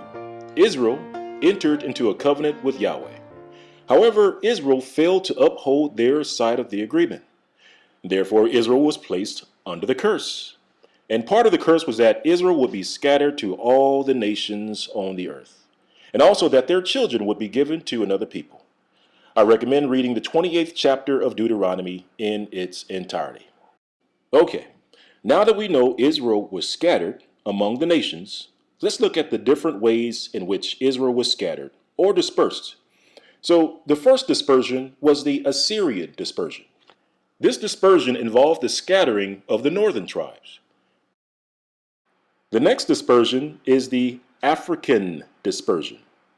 Details of this dispersion can be found within the scriptures to the right. The next dispersion is the Roman dispersion. Details of this dispersion were foretold by Christ in the 21st chapter of Luke. And finally, the last dispersion, arguably the worst dispersion of them all. Why? Well, because it lasted the longest and caused the most deaths, and it has the greatest impact on so-called African Americans today.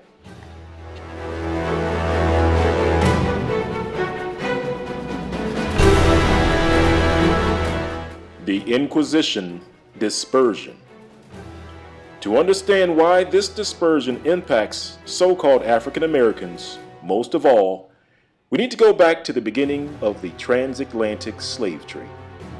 In a book titled An Historical Survey of the Island of St. Domingo, it reads, "A curious circumstance was, however, omitted.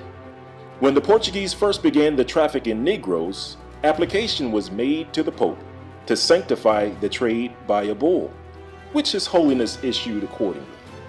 In consequence of this permission and authority, a very considerable slave market was established in Lisbon, which is Portugal, insomuch that above the year 1539, from 10 to 12,000 Negroes were sold there annually." You may wonder, why would a pope, the head of the Roman Catholic Church, authorize the Negro slave trade during the time of the Inquisition? Well, in order to answer that question, let's take a look at a few references, a few first-hand accounts. The following quote comes from a book authored by John Ogilby of London, who in 1674 was appointed His Majesty's cosmographer and geographic printer. Now, the following quote comes from page 574, and the name of the book is on your screen. And the quote reads, "That John III, King of Portugal, sent a colony thither above 200 years before, whom though the unwholesome air destroyed, yet the place was not left desolate. For he sent new inhabitants who first settled Guinea, next Angola, and lastly on the island of St. Thomas, that so they might be better used to the air, that the said king sold all those Jews for slaves that refused to embrace the Roman religion, and caused their children to be baptized, from whom coming thither in great numbers, most of the present inhabitants were descended."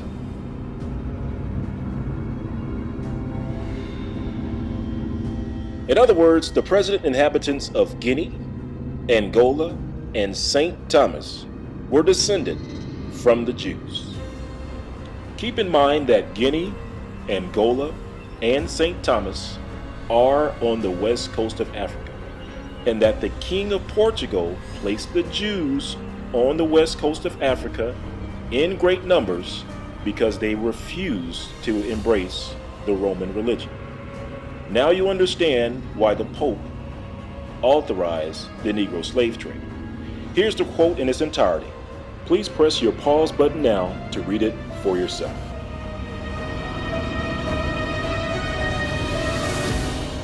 In 1622, Cape Verdean Governor Don Francisco confirms the presence of Jews on the Guinea coast when he reports to the King of Portugal when he states, "The Guinea coastal rivers were full of Jews who were masters of the local regions and were quite independent of the crown." The following is a 1743 map of Guinea. Notice that Guinea is located or shown on the map in yellow, and that to the south of Guinea is Angola. Notice that both of these territories make up the west coast of Africa. And also note that the Jews of the west coast of Africa were known to the Europeans as black Jews. Now on to our next quote.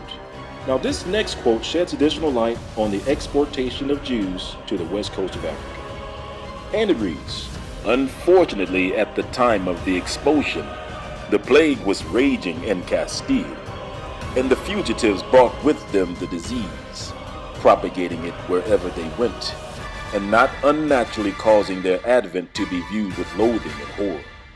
This circumstance induced King John to hasten their departure from Portugal, for which purpose ships were duly provided, according to the agreement, but such was the temper of the captains and the sailors that they subjected the Jews to the hardest possible conditions. They plundered them of their goods and valuables, even to their very clothes, and landed them naked and bare of everything on barren points of the African coast, leaving them to die of starvation or to be sold into slavery to the Moors. Nor was this all. The king wrested from their parents all the children between the ages of 3 and 10 of those Jewish immigrants who from poverty or otherwise had omitted to pay the capitation tax on entering, or who were forced to remain in Portugal, and had them transported to the newly discovered islands of St. Thomas, which then swarmed with alligators and other beasts of prey, to be brought up as Christians.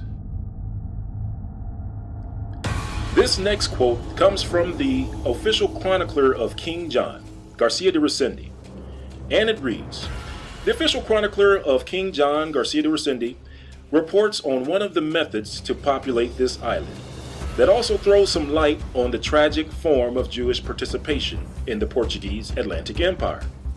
The king had allowed Jewish refugees from Spain, from where they had been expelled in 1492, to remain in Portugal only in return for payment of an enormous ransom.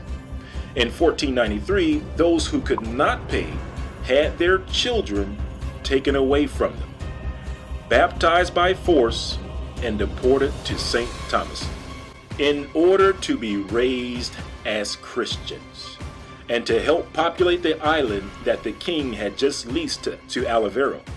Skipping ahead.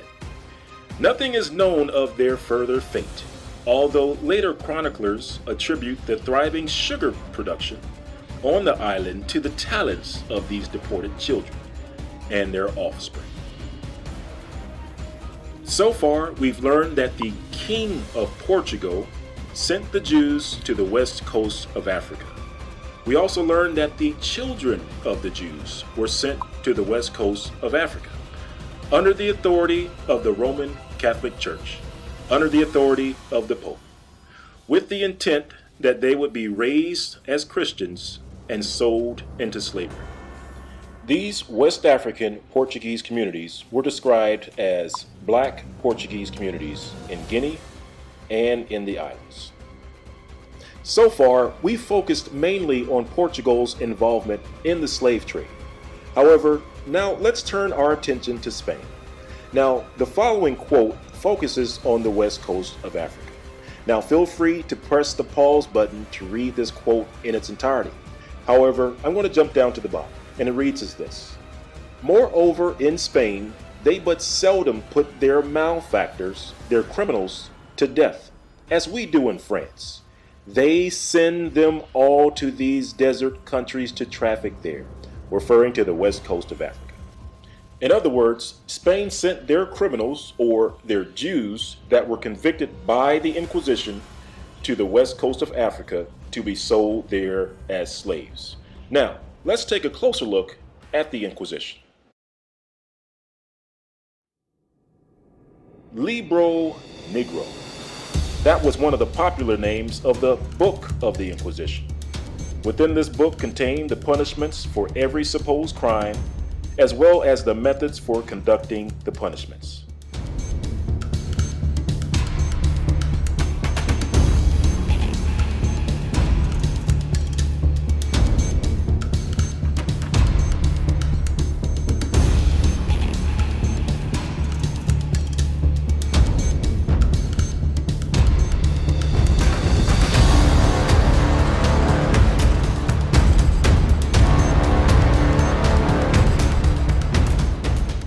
Now, let's take a look inside of the Libro Negro to see exactly where those who were convicted were sent.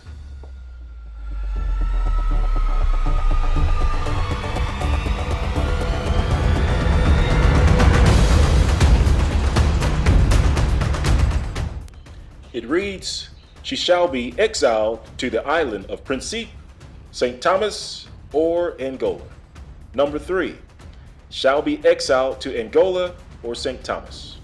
Number 4, exiled to St. Thomas or Angola.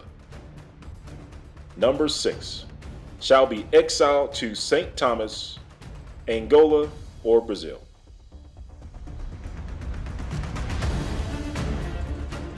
Those sent into exile were later sold into slavery, and the profit made from them was immense.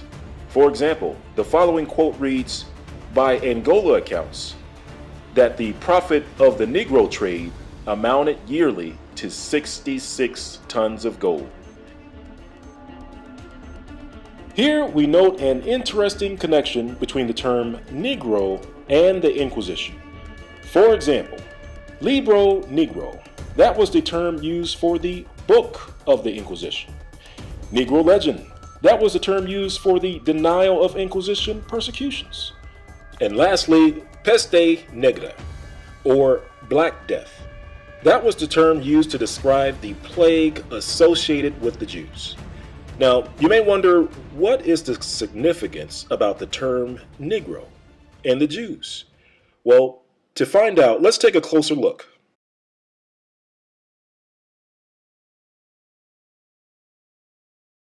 The term Negro, or the Spanish word for black, wasn't commonly used in England until the 19th century. Now, what that means is that prior to being called Negro, Negroes were called something else. In fact, the term Negro, or the term black, was associated with the Jews.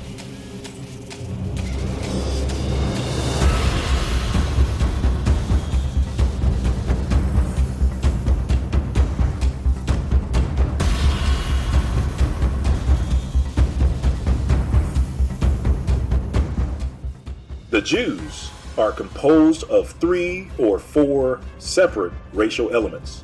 The Asiatic Negroid strain shows itself occasionally in the curly hair, the long eye, and proportions of the skull. The Jewish hybrids with the Negro in Jamaica and Ghana reproduce most strikingly the Assyrian type.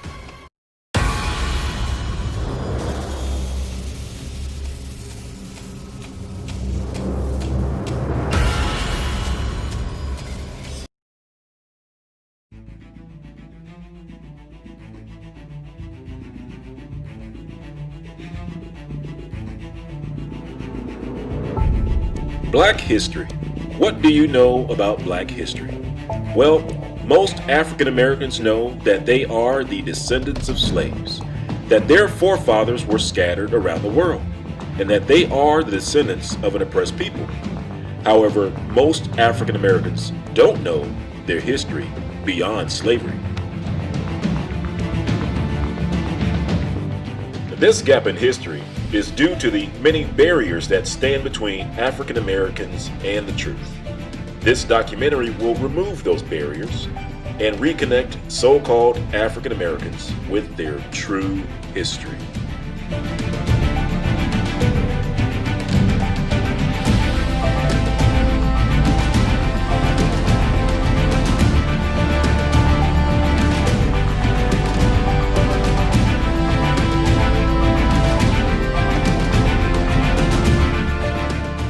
An interesting fact about African Americans today is that African American males belong to one family group, one bloodline, often called E1B1A or E3A. This means that African American males belong to one family group.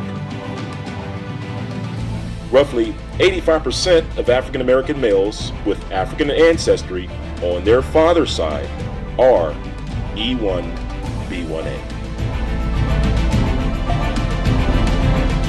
An interesting fact emerges when we take a look at the different DNA groups in Africa today. Now, Africa is composed of different types of DNA group, each shown using different colors on this map. Now, E1B1A or E3A is shown on the map in green. We were told that slavery was random. Now, to put that to the test, let's use a jar of jelly beans, for example. Let's say each different colored jelly bean in this jar represents a different DNA group in Africa. Now, a random act of slavery could be represented by simply sticking one's hand in this jar and grabbing a handful of jelly beans. We would expect to have an assortment of jelly beans similar to the one shown on the screen now. However, we find a different pattern emerge, an unexpected pattern. We find that one DNA group, one jelly bean, was associated with the transatlantic slave trade. And you guessed it, it's E1B1A.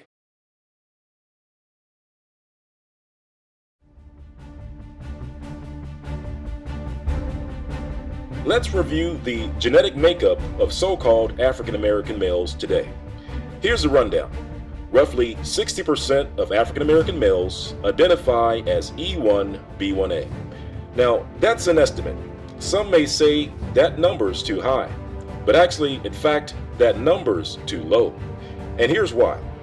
If you take a look at the next two data sets on the screen, R1b and I, these two groups are European DNA groups. Now, due to the high amount of rape that occurred during slavery between slave owners and their slaves, we see an infusion of European DNA into the African American genome. This causes the E1B1A DNA averages to appear lower than they actually are.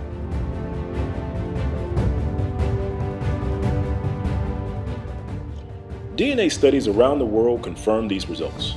And in fact, excerpts from 3 of those studies are shown on the screen. The excerpt located at the top of the screen tells us that African Americans, along with West Africans, are closely related, that we share a common ancestor that walked the earth during the time of Abraham, Isaac, and Jacob.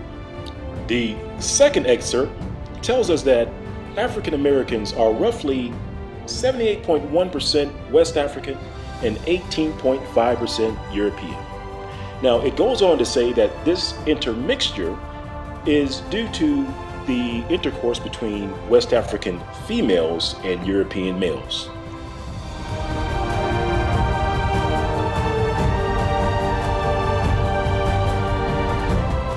What does it all mean? Well, it means that African Americans are closely related. It means that if you took a DNA test with, for example, Ancestry.com, you would get a map back similar to the one shown on the top right. Now notice the results of the Ancestry DNA matches E1B1A locations. The map at the bottom shows the concentrations of E1B1A groups in Africa. The high concentrations are near the Slave Coast, Senegambia, and South Africa.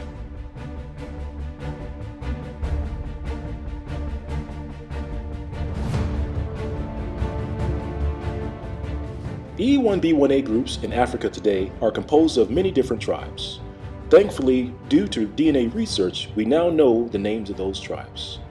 For example, the Bantu, Benin, the Cameroon, the Cross River, Nigeria, Ghana, the Igbo tribe, the Hutu tribe, the Sanghalese, the Tutsi, the Wolof, the Yoruba, the Hosa, and the Zulu. Language studies also confirms this close-knit family of people. For example, Alfred Ellis writes, the Tishi-speaking peoples of the Gold Coast, the Ga-speaking peoples of the Gold Coast, the Ewe-speaking peoples of the Slave Coast, the Yoruba-speaking peoples of the Slave Coast, whose languages all belong to one family and who have apparently all sprung from one common stock. An interesting fact regarding the language of the Slave Coast is that Europeans sometimes referred to the Slave Coast as Ewe or Ewe. Now, according to African author Mawuli, Ewe is the Hebrew word for Hebrews, sometimes spelled I-B-R-I. Now, as you can see on the map, Ewe, you also see Eweo, which is the plural form, which means Hebrews.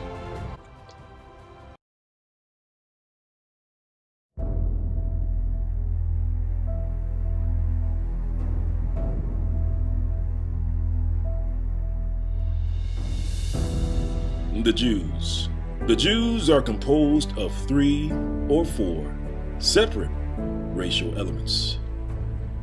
The Asiatic Negroid strain shows itself occasionally with the curly hair, the long eye, and proportions of the skull. The Jewish hybrids with the Negro in Jamaica and Guiana reproduce most strikingly the Assyrian type.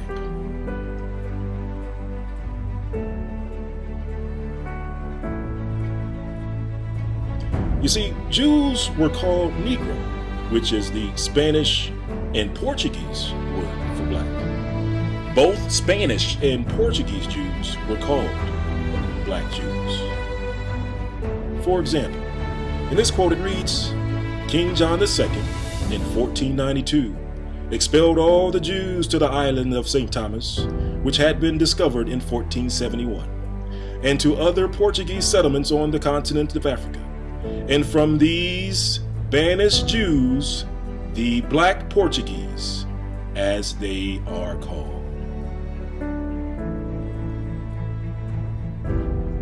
It reads, thus the black color is found not only in individuals, as the black Jews of Portugal.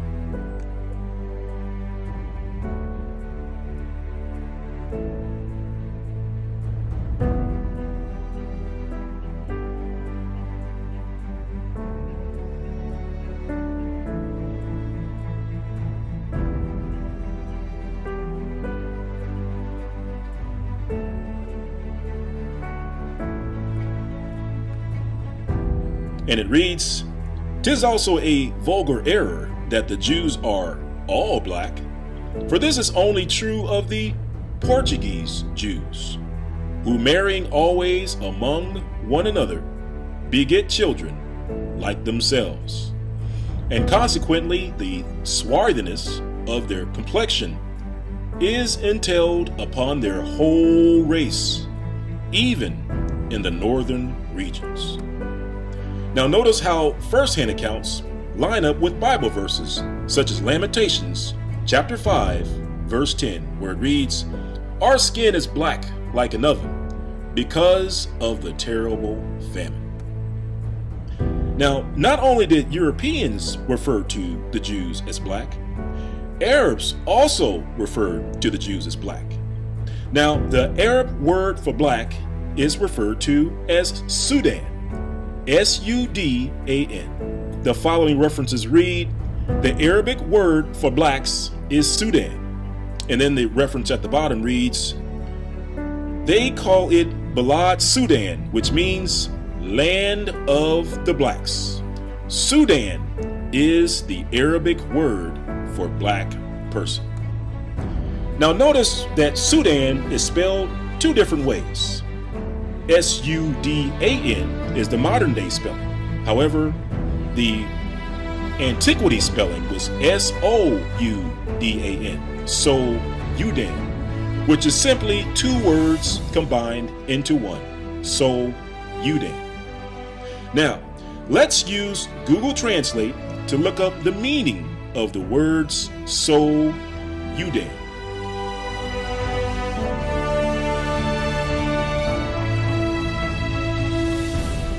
Now, we will use Hausa language, which is located in the So-U-Dan, to translate the word Udan.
Now, let's take a quick look at the Hebrew meaning of the words so, Yudan.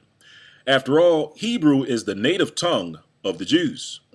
To do this, we will start with Strong's Concordance H5471. That's Strong's word H5471, which is so. And if we look at the definition of the word so, it reads of foreign origin.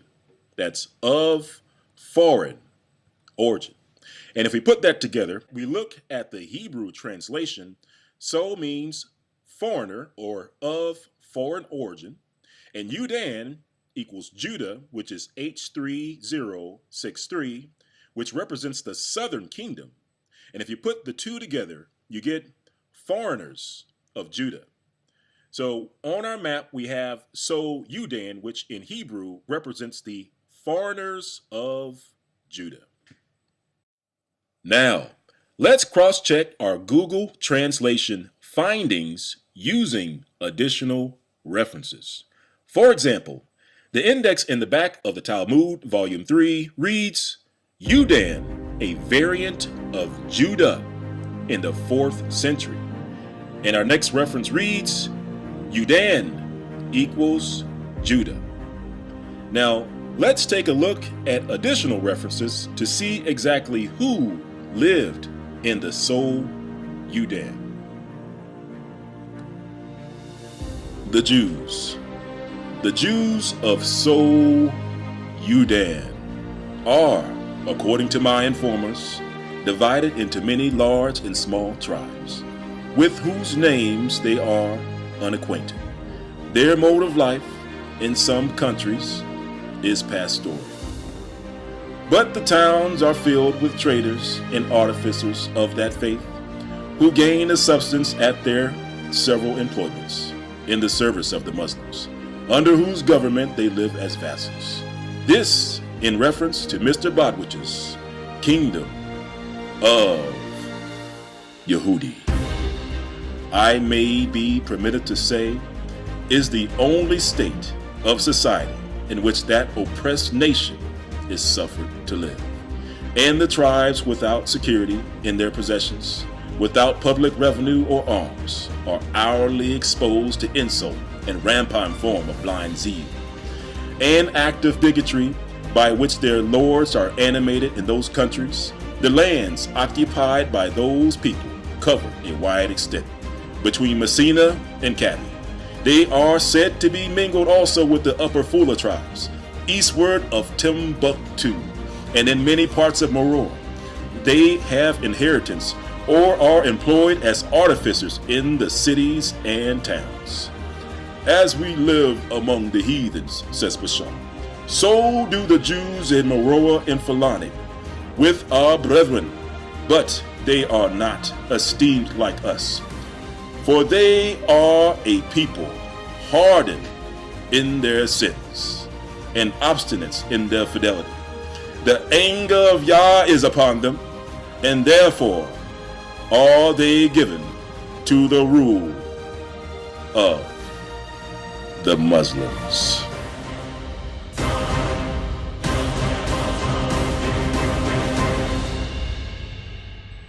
The Arab Bashar goes on to describe the Jews as brown colored instead of the black color of the Ashanti.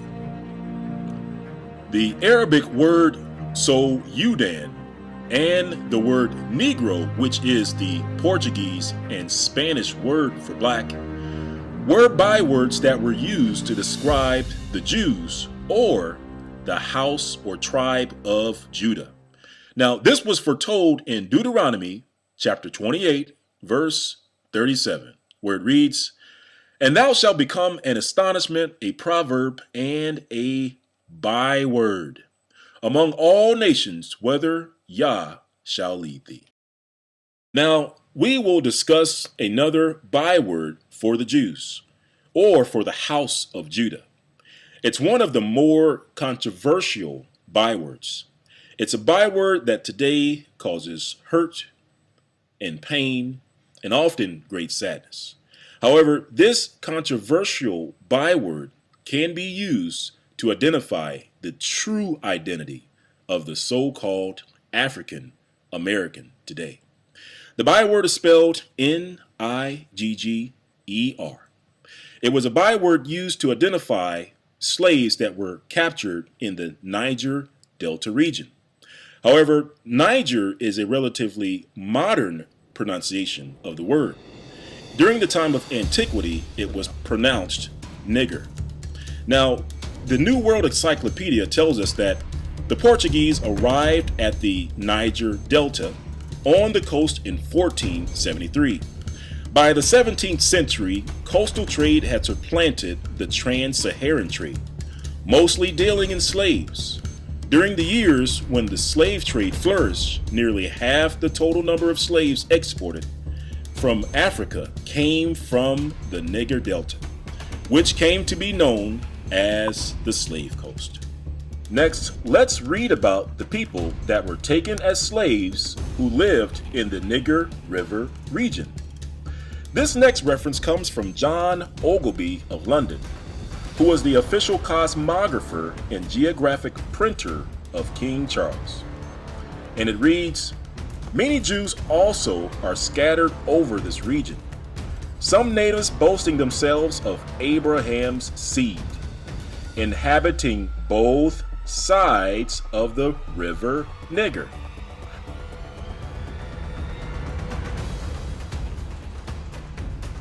Others are Asian strangers who fled thither either from the desolation of Jerusalem by Vespasian, or from Judea, wasted and depopulated by the Romans, Persians, Saracens, and Christians, or else such came out of Europe, whence they were banished, out of parts of Italy in the year 1342, out of Spain in the year 1462, out of the Low Countries in 1350, out of France in 1403, out of England in 1422. These all differ in habit and are divided into several tribes, having no dominion, though both wealthy and numerous, but despised of all nations, and so abominated by the Turks that they are not permitted to be Mohammedans, unless first baptized, and then no otherwise made use of than to receive their customs and to gather their taxes. Skipping to the bottom paragraph, it reads, "The idolaters are numerous in Negro land, Upper and Lower Ethiopia, and towards the great ocean, except, as we hinted before, some few who by the industry of the Portuguese and the Spain have been converted and baptized in several places." In case you're wondering, who are these black Jews living in the Niger River Delta region on the west coast of Africa, we need look no further than another book authorized by the official cosmographer and geographic printer of King Charles himself. This comes from a book called America, An Accurate Description of the New World by John Ogilby. On page 574, it reads, "That John III, King of Portugal, sent a colony thither above 200 years before, whom though the unwholesome air destroyed, yet the place was not left desolate. For he sent new inhabitants, who first settled Guinea, next in Angola, and lastly on the island of St. Thomas, that so they might be better used to the air. That the said king sold all those Jews for slaves that refused to embrace the Roman religion, and caused their children to be baptized, from whom, coming thither in great numbers, most of the present inhabitants were descended." So according to John Ogilby of London, the children of the Jews that refused to embrace the Roman religion were placed on the west coast of Africa in great numbers, most of which the present inhabitants were descended. In being baptized, a mark was placed on their hands and on their foreheads. As we read, the cardinals that was to obfuscate being come with the canons of that church. The ceremony was begun with blessing the water. After the proselytes, presented by their godfathers, advanced everyone in his turn and declared their desire to be baptized. Then they leaned over the front. The cardinal baptized them, pouring water on their foreheads out of a large silver spoon, and gave them their names.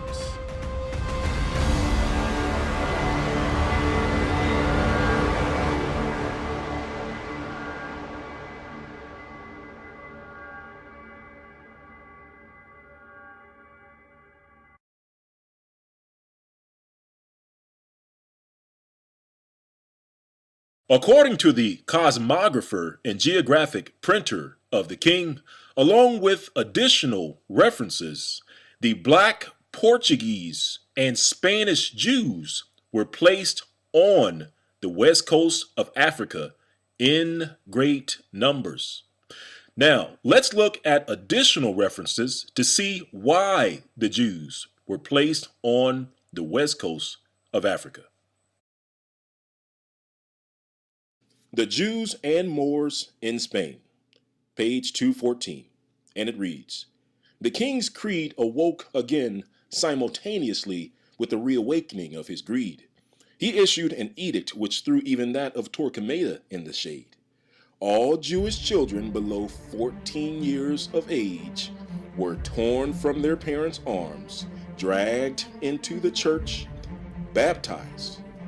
Those under 3 years of age were given to Christians to receive a Christian education, or in other words, to be raised as slaves.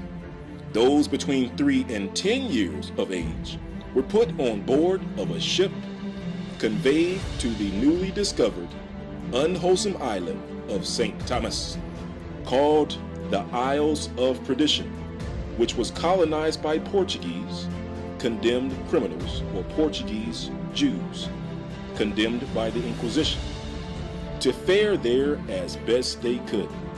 Those between 10 and 14 years were sold as slaves.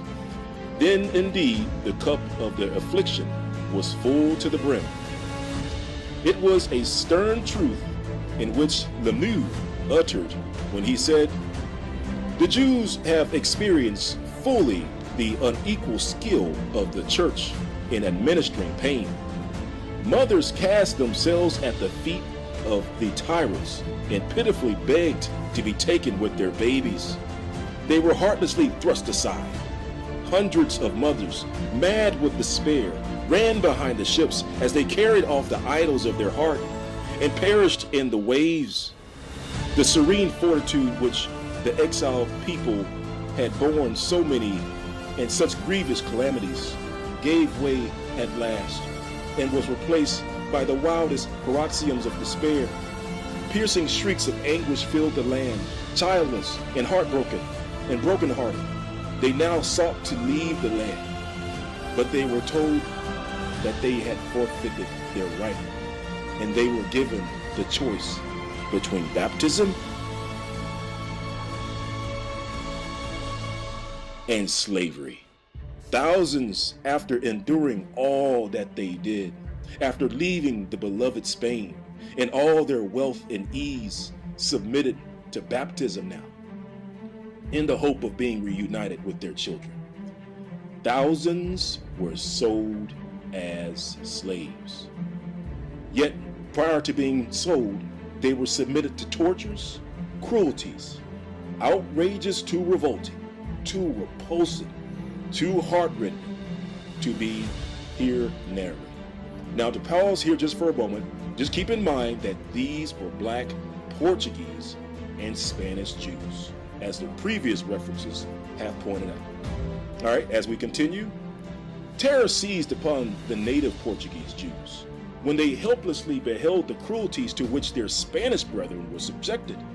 They knew then themselves could not escape the wrath of the church much longer. They thought of flight, and well had it been for them had they made their escape then. While they were making secret preparations, John II died, 1495. He had been afflicted on the very day when the ships laden with the Jewish exile children set sail for the isle of the condemned criminals with a strange, painful malady, and had lingered ever since. So King John II, who shipped the children of the Jews to the west coast of Africa, became sick the very day that the ships departed from Portugal. Let's keep reading. It says, his own promising son and successor preceded him into the grave. His cousin Manuel ascended the throne. He was the counterpart of his predecessor, kind-hearted, a promoter of learning, eager to further the interests of his country by discoveries abroad and by commerce at home. Immediately, he disenfranchised the Jewish exiles sold into slavery, promised to recall the condemned children, and issued an edict in which he commanded kind treatment to the Jews and prohibited accusations against them. In their great joy, the native Portuguese Jews sent an embassy to him, offering him large sums of money voluntarily as a token of their gratitude. The king thanked them, reassured them of his goodwill, but refused to be paid for human kindness. But again had destiny decreed that a woman was to play an ignoble part in the tragic history of the Jews. A marriage was proposed between Manuel of Portugal and the daughter of Ferdinand and Isabel of Spain. Manuel was rejoiced with the proposal. Already he saw himself in the near future king of united Spain and Portugal, and of the entire New World. But Satan stepped between, dipped his pen in gall, and writing the marriage contract, demanded as one of the conditions the immediate expulsion from Portugal of all the Jews, both natives, which is the Portuguese, and exiles, which were the Spanish. The king hesitated. The fanatical daughter of the fanatical parents persisted. Argument made her more vehement. Torquemada might as well be proud of his pupil. The possession of vast empires and of the most powerful crown of Europe tempted and the temper conquered. He had purchased his right to the princess of Spain at a sacrifice of thousands and thousands of lives, and with the destruction of the very pillars of his nation's prosperity. On the 30th of November, 1497, the marriage contract was signed. And on the 20th of the following month appeared the edict of the expulsion of the Jews from Portugal. The scene of mourning and wailing, heartrending cries which resounded in Spain re-echoed in Portugal, only the more painful because of the terrible knowledge that they had since acquired of the meaning of the word expulsion. Manuel soon regretted his signing away his most industrious, most intelligent, and most prosperous citizens, but the marriage contract held him fast, and the Spanish queen kept a watchful eye on him, and Torquemada upon both. The prospective vast empire and Spanish crown still dazzled his eyes. He planned a strategy. He thought he could force the parents to embrace Christianity and to remain if he once succeeded in getting all their children into his power and into the Christian faith. He gave secret orders for the repetition of the atrocious crime of having all children under 14 years of age, seized from their mother's bosom and father's arm, dispersed through the kingdom to be baptized, and brought up as Christians. The secret became known. Portugal again re-echoed the wails of stricken ones. Frantic mothers threw their children into deep wells or rivers. Mothers were known to take their babies from their breast and tear them limb from limb, rather than resign them to Christians. They would rather know the bodies of their children in the grave and their released spirit in heaven than have them adopt a faith into which Satan sent his friends. With all the parents' opposition, the king's order was executed. Many accepted baptism, but not enough to please the king, and to wreak vengeance upon them for thwarting his wishes, he revoked his edict, seized all who had not yet fled, and sold them for slaves.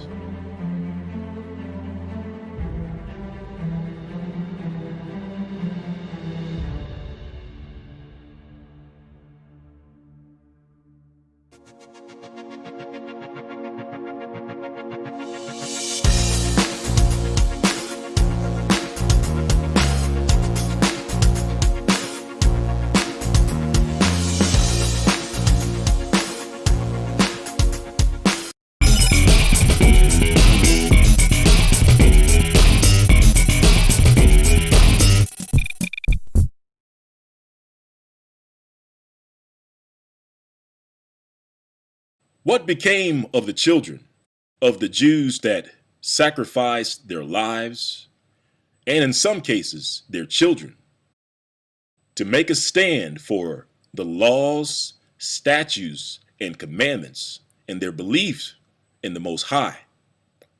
What became of those children? In order to answer this question, we need to look no further than the ones who enslaved the children themselves.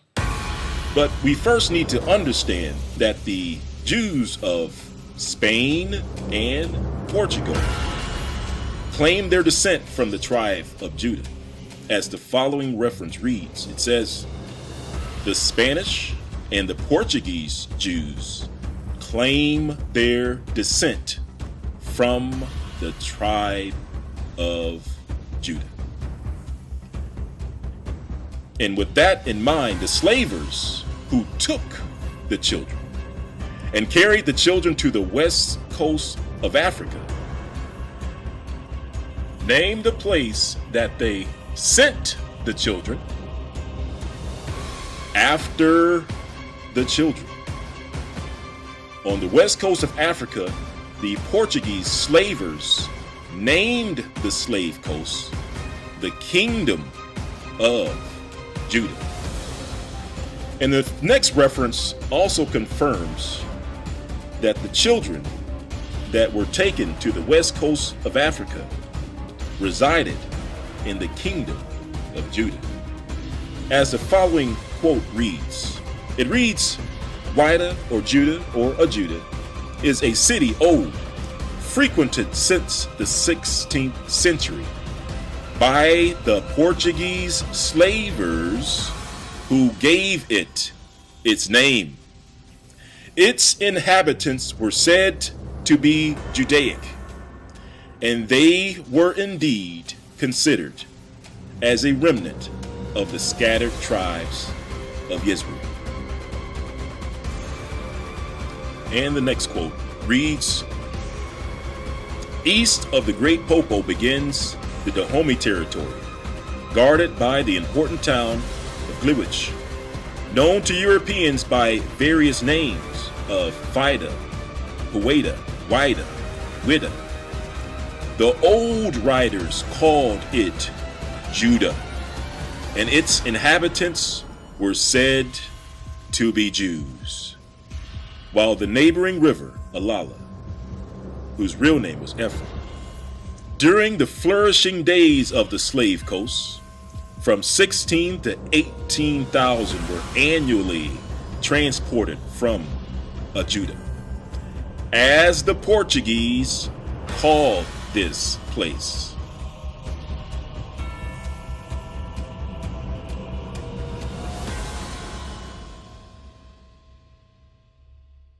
All right, so let's do a brief recap of what we've learned so far.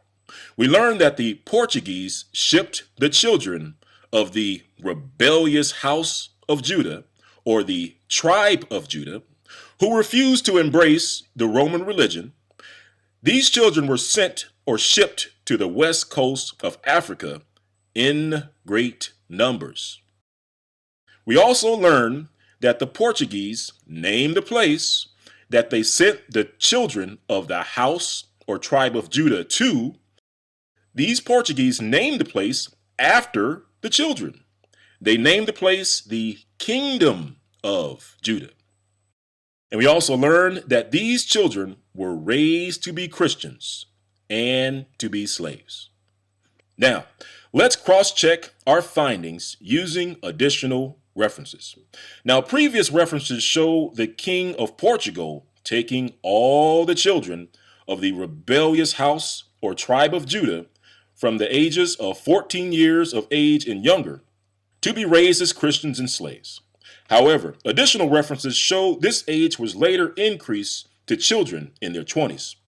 For example, in this reference, the Jews of Spain and Portugal and the Inquisition, it reads, "A fresh edict went forth that all the children between the ages of 14 and 20 should also be taken from their parents and baptized, and multitudes were dragged forcibly by their hair and by their arms into the churches, and compelled to receive the waters of baptism, together with new names, being afterwards given over to those who undertook to instruct them in the Christian faith." Now, let's check the transatlantic slave trade database, which contains almost 36,000 slaving voyages on record. We will use its database of roughly 96,000 slave entries to review the ages of Jews enslaved. Let's see if these slaves were middle-aged men and women in their 30s and 40s, as often seen in modern-day portrayals of this transatlantic slave trade. Or let's see if there was something more sinister in the cargo of these slave ships.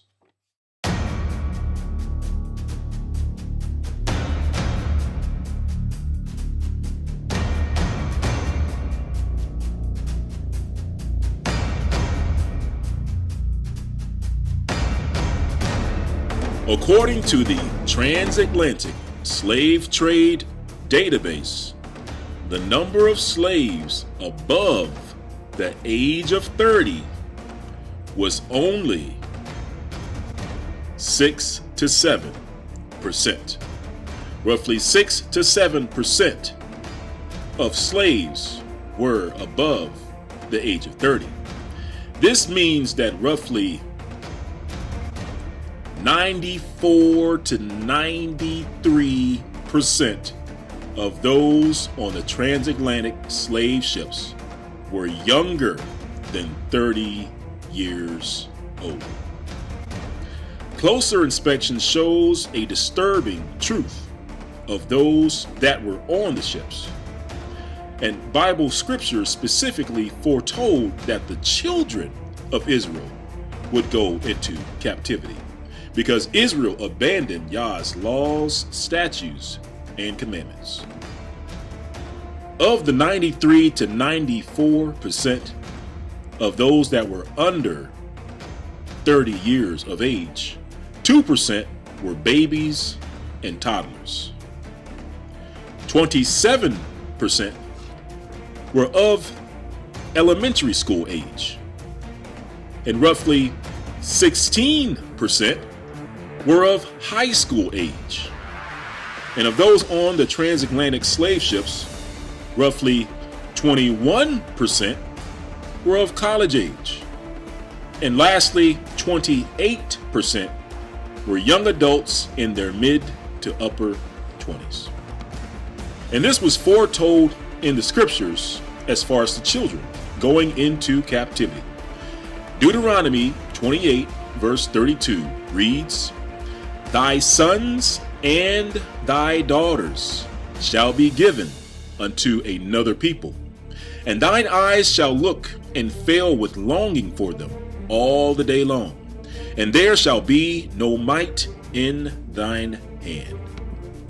Deuteronomy 28 verse 41 reads, "Thou shalt beget sons and daughters, but thou shalt not enjoy them, for they shall go into captivity." Verse 6 reads, "The children also of Judah and the children of Jerusalem have ye sold unto the Grecians, that ye might remove them far from their border." It was foretold that they would be forcefully removed from their borders in Joel 3, and that Judah would be scattered throughout the world. Deuteronomy 28 verse 64 reads, "And Yah shall scatter thee among all people, from one end of the earth even unto the other, and there thou shalt serve other gods, which neither thou nor thy fathers have known, even wood and stone."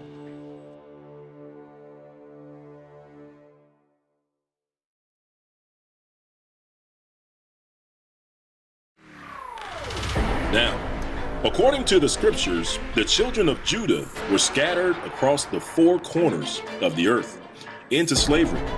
And as the references stated time and time again, they were to be raised as Christians and slaves, as the following references confirm. The top references read, "To receive a Christian education," or in other words, to be raised as slaves.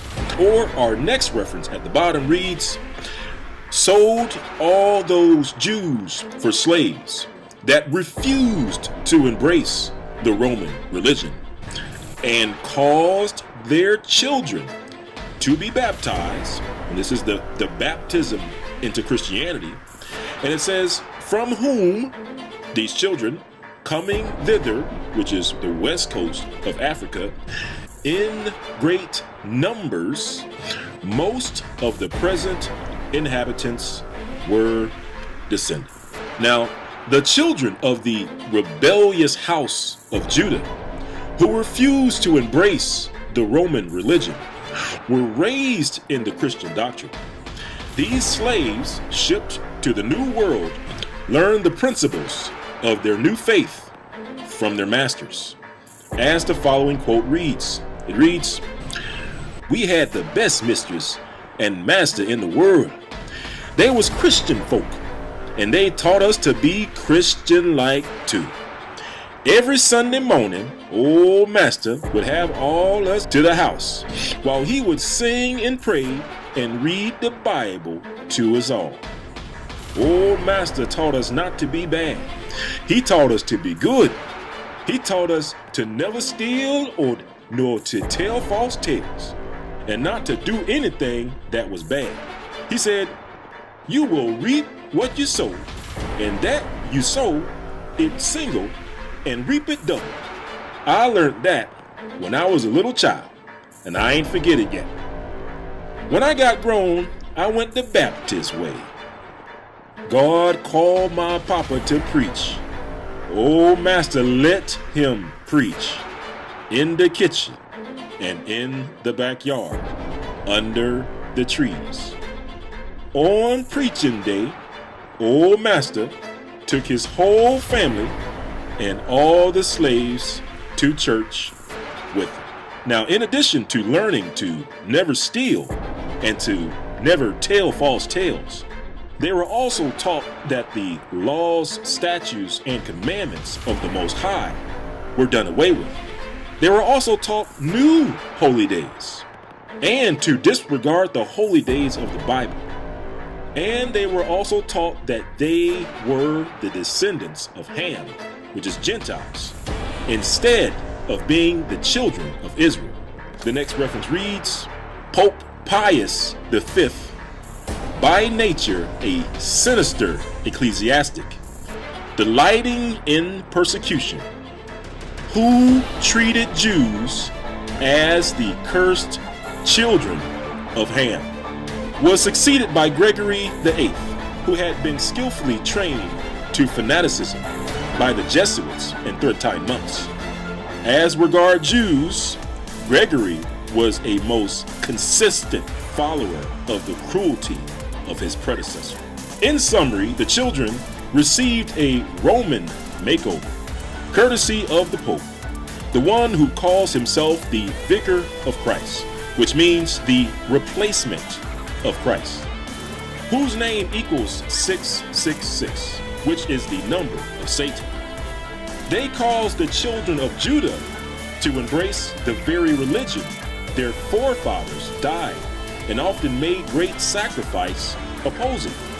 Now, you may wonder, what is the difference between these new Roman Christian Jews and the Israelites of old? Well, let's take a closer look.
Only did writers know that the children of the rebellious house of Judah were sent into slavery, and were scattered to the four corners of the earth. They also knew who held the children of Judah captive. And for that, let's read a quick reference from Modern Judaism from a book that was written in the 1800s. And it reads, first, that the descendants of Esau, the sworn enemies of the descendants of Jacob, even to the end of the world, were at first a small nation, inhabiting Mount Seir and the adjacent country, contiguous to the land of Canaan, that they were easily confined within their own limits, as long as the Israelites enjoyed a great and formidable empire in Canaan. But that after the powerful republic of the 12 tribes was destroyed by the Assyrians and the Babylonians, they wonderfully increased in numbers and strength, extended their dominion towards the west, spread their colonies far and wide, subjugated Italy, founded Rome and the Roman Empire, at length entirely overturned the Jewish state, which had been restored after the termination of the Babylonian captivity. The second temple being destroyed by Titus Vespasian, and that in the present day, professing the religion of Jesus of Nazareth, which they were the first of all nations to embrace. They hold the dominion over all Europe. Esau detaining in captivity his brother Jacob, at least as far as regards the tribe of Judah, till his Messiah, Ben David or Yeshua, shall appear. So during the time of the 1800s, these writers wrote that the descendants of Esau detained in captivity his brother Jacob, at least as far as regards the tribe of Judah. And just to read a little bit more, it reads, secondly, that the prophecies of the prophets against Esau, Edom, Seir, and the cities of Edom, especially those of Isaiah, Jeremiah, and Obadiah, have not yet received their full accomplishment, for that thou, the house of Esau, has experienced some particular judgments of God on account of the injuries at different periods of time and afflicted upon Israel.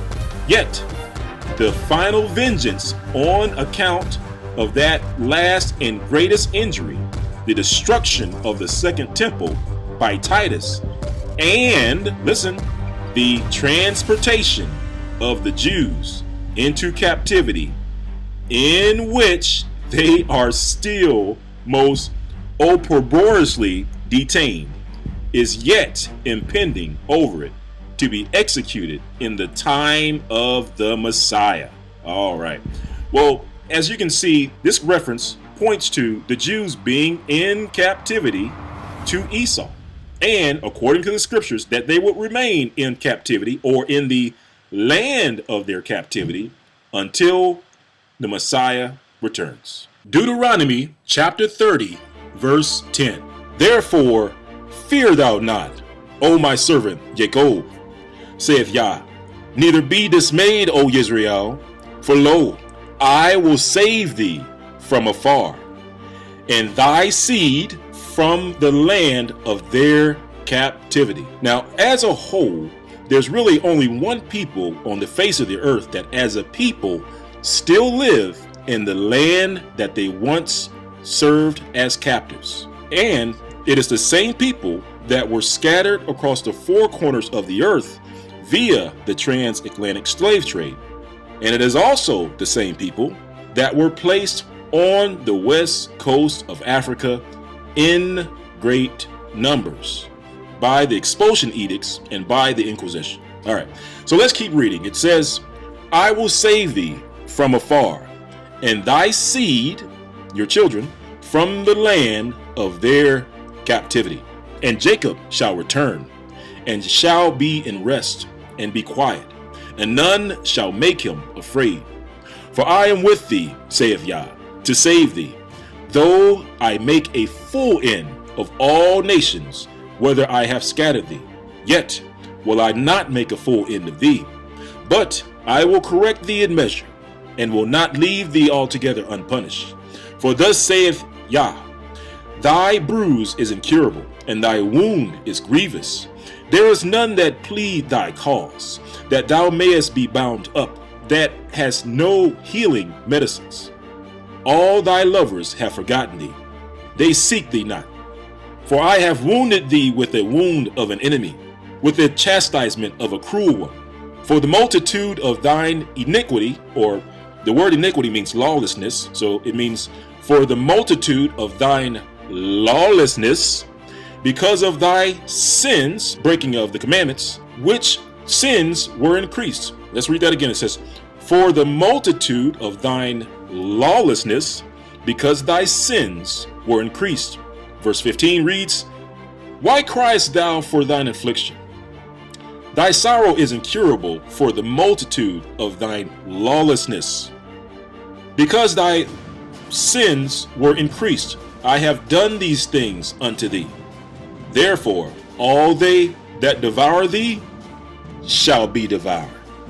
All thine adversaries, every one of them, shall go into captivity.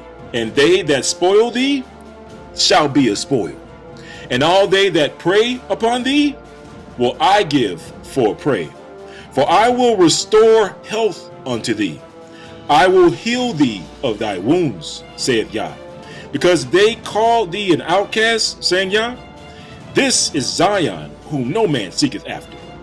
Thus saith Yah, behold, I will bring again the captivity of Jacob's tent, or the freedom, and have mercy on his dwellings. And the city shall be built upon her own heap, and the place and the palace shall remain after the manner thereof. And out of them shall proceed thanksgiving, and the voice of them that make merry. I will multiply them, and they shall not be few. I will also glorify them, they shall not be small. Their children also shall be as aforetime, and their congregation shall be established before me. And I will punish all that oppress them, and their nobles shall be of themselves, and their governor shall proceed from the midst of them. And I will cause him to draw near, and he shall approach unto me. And who is this that engaged his heart to approach me, saith Yah? And you shall be my people, and I will be your Elohim. Behold, the whirlwind of Yah goeth forth with fury, a continuing whirlwind. It shall fall with pain upon the head of the wicked. The fierce anger of Yah shall not return until he have done it, and until he have performed the intents of his heart. In the latter days you shall consider.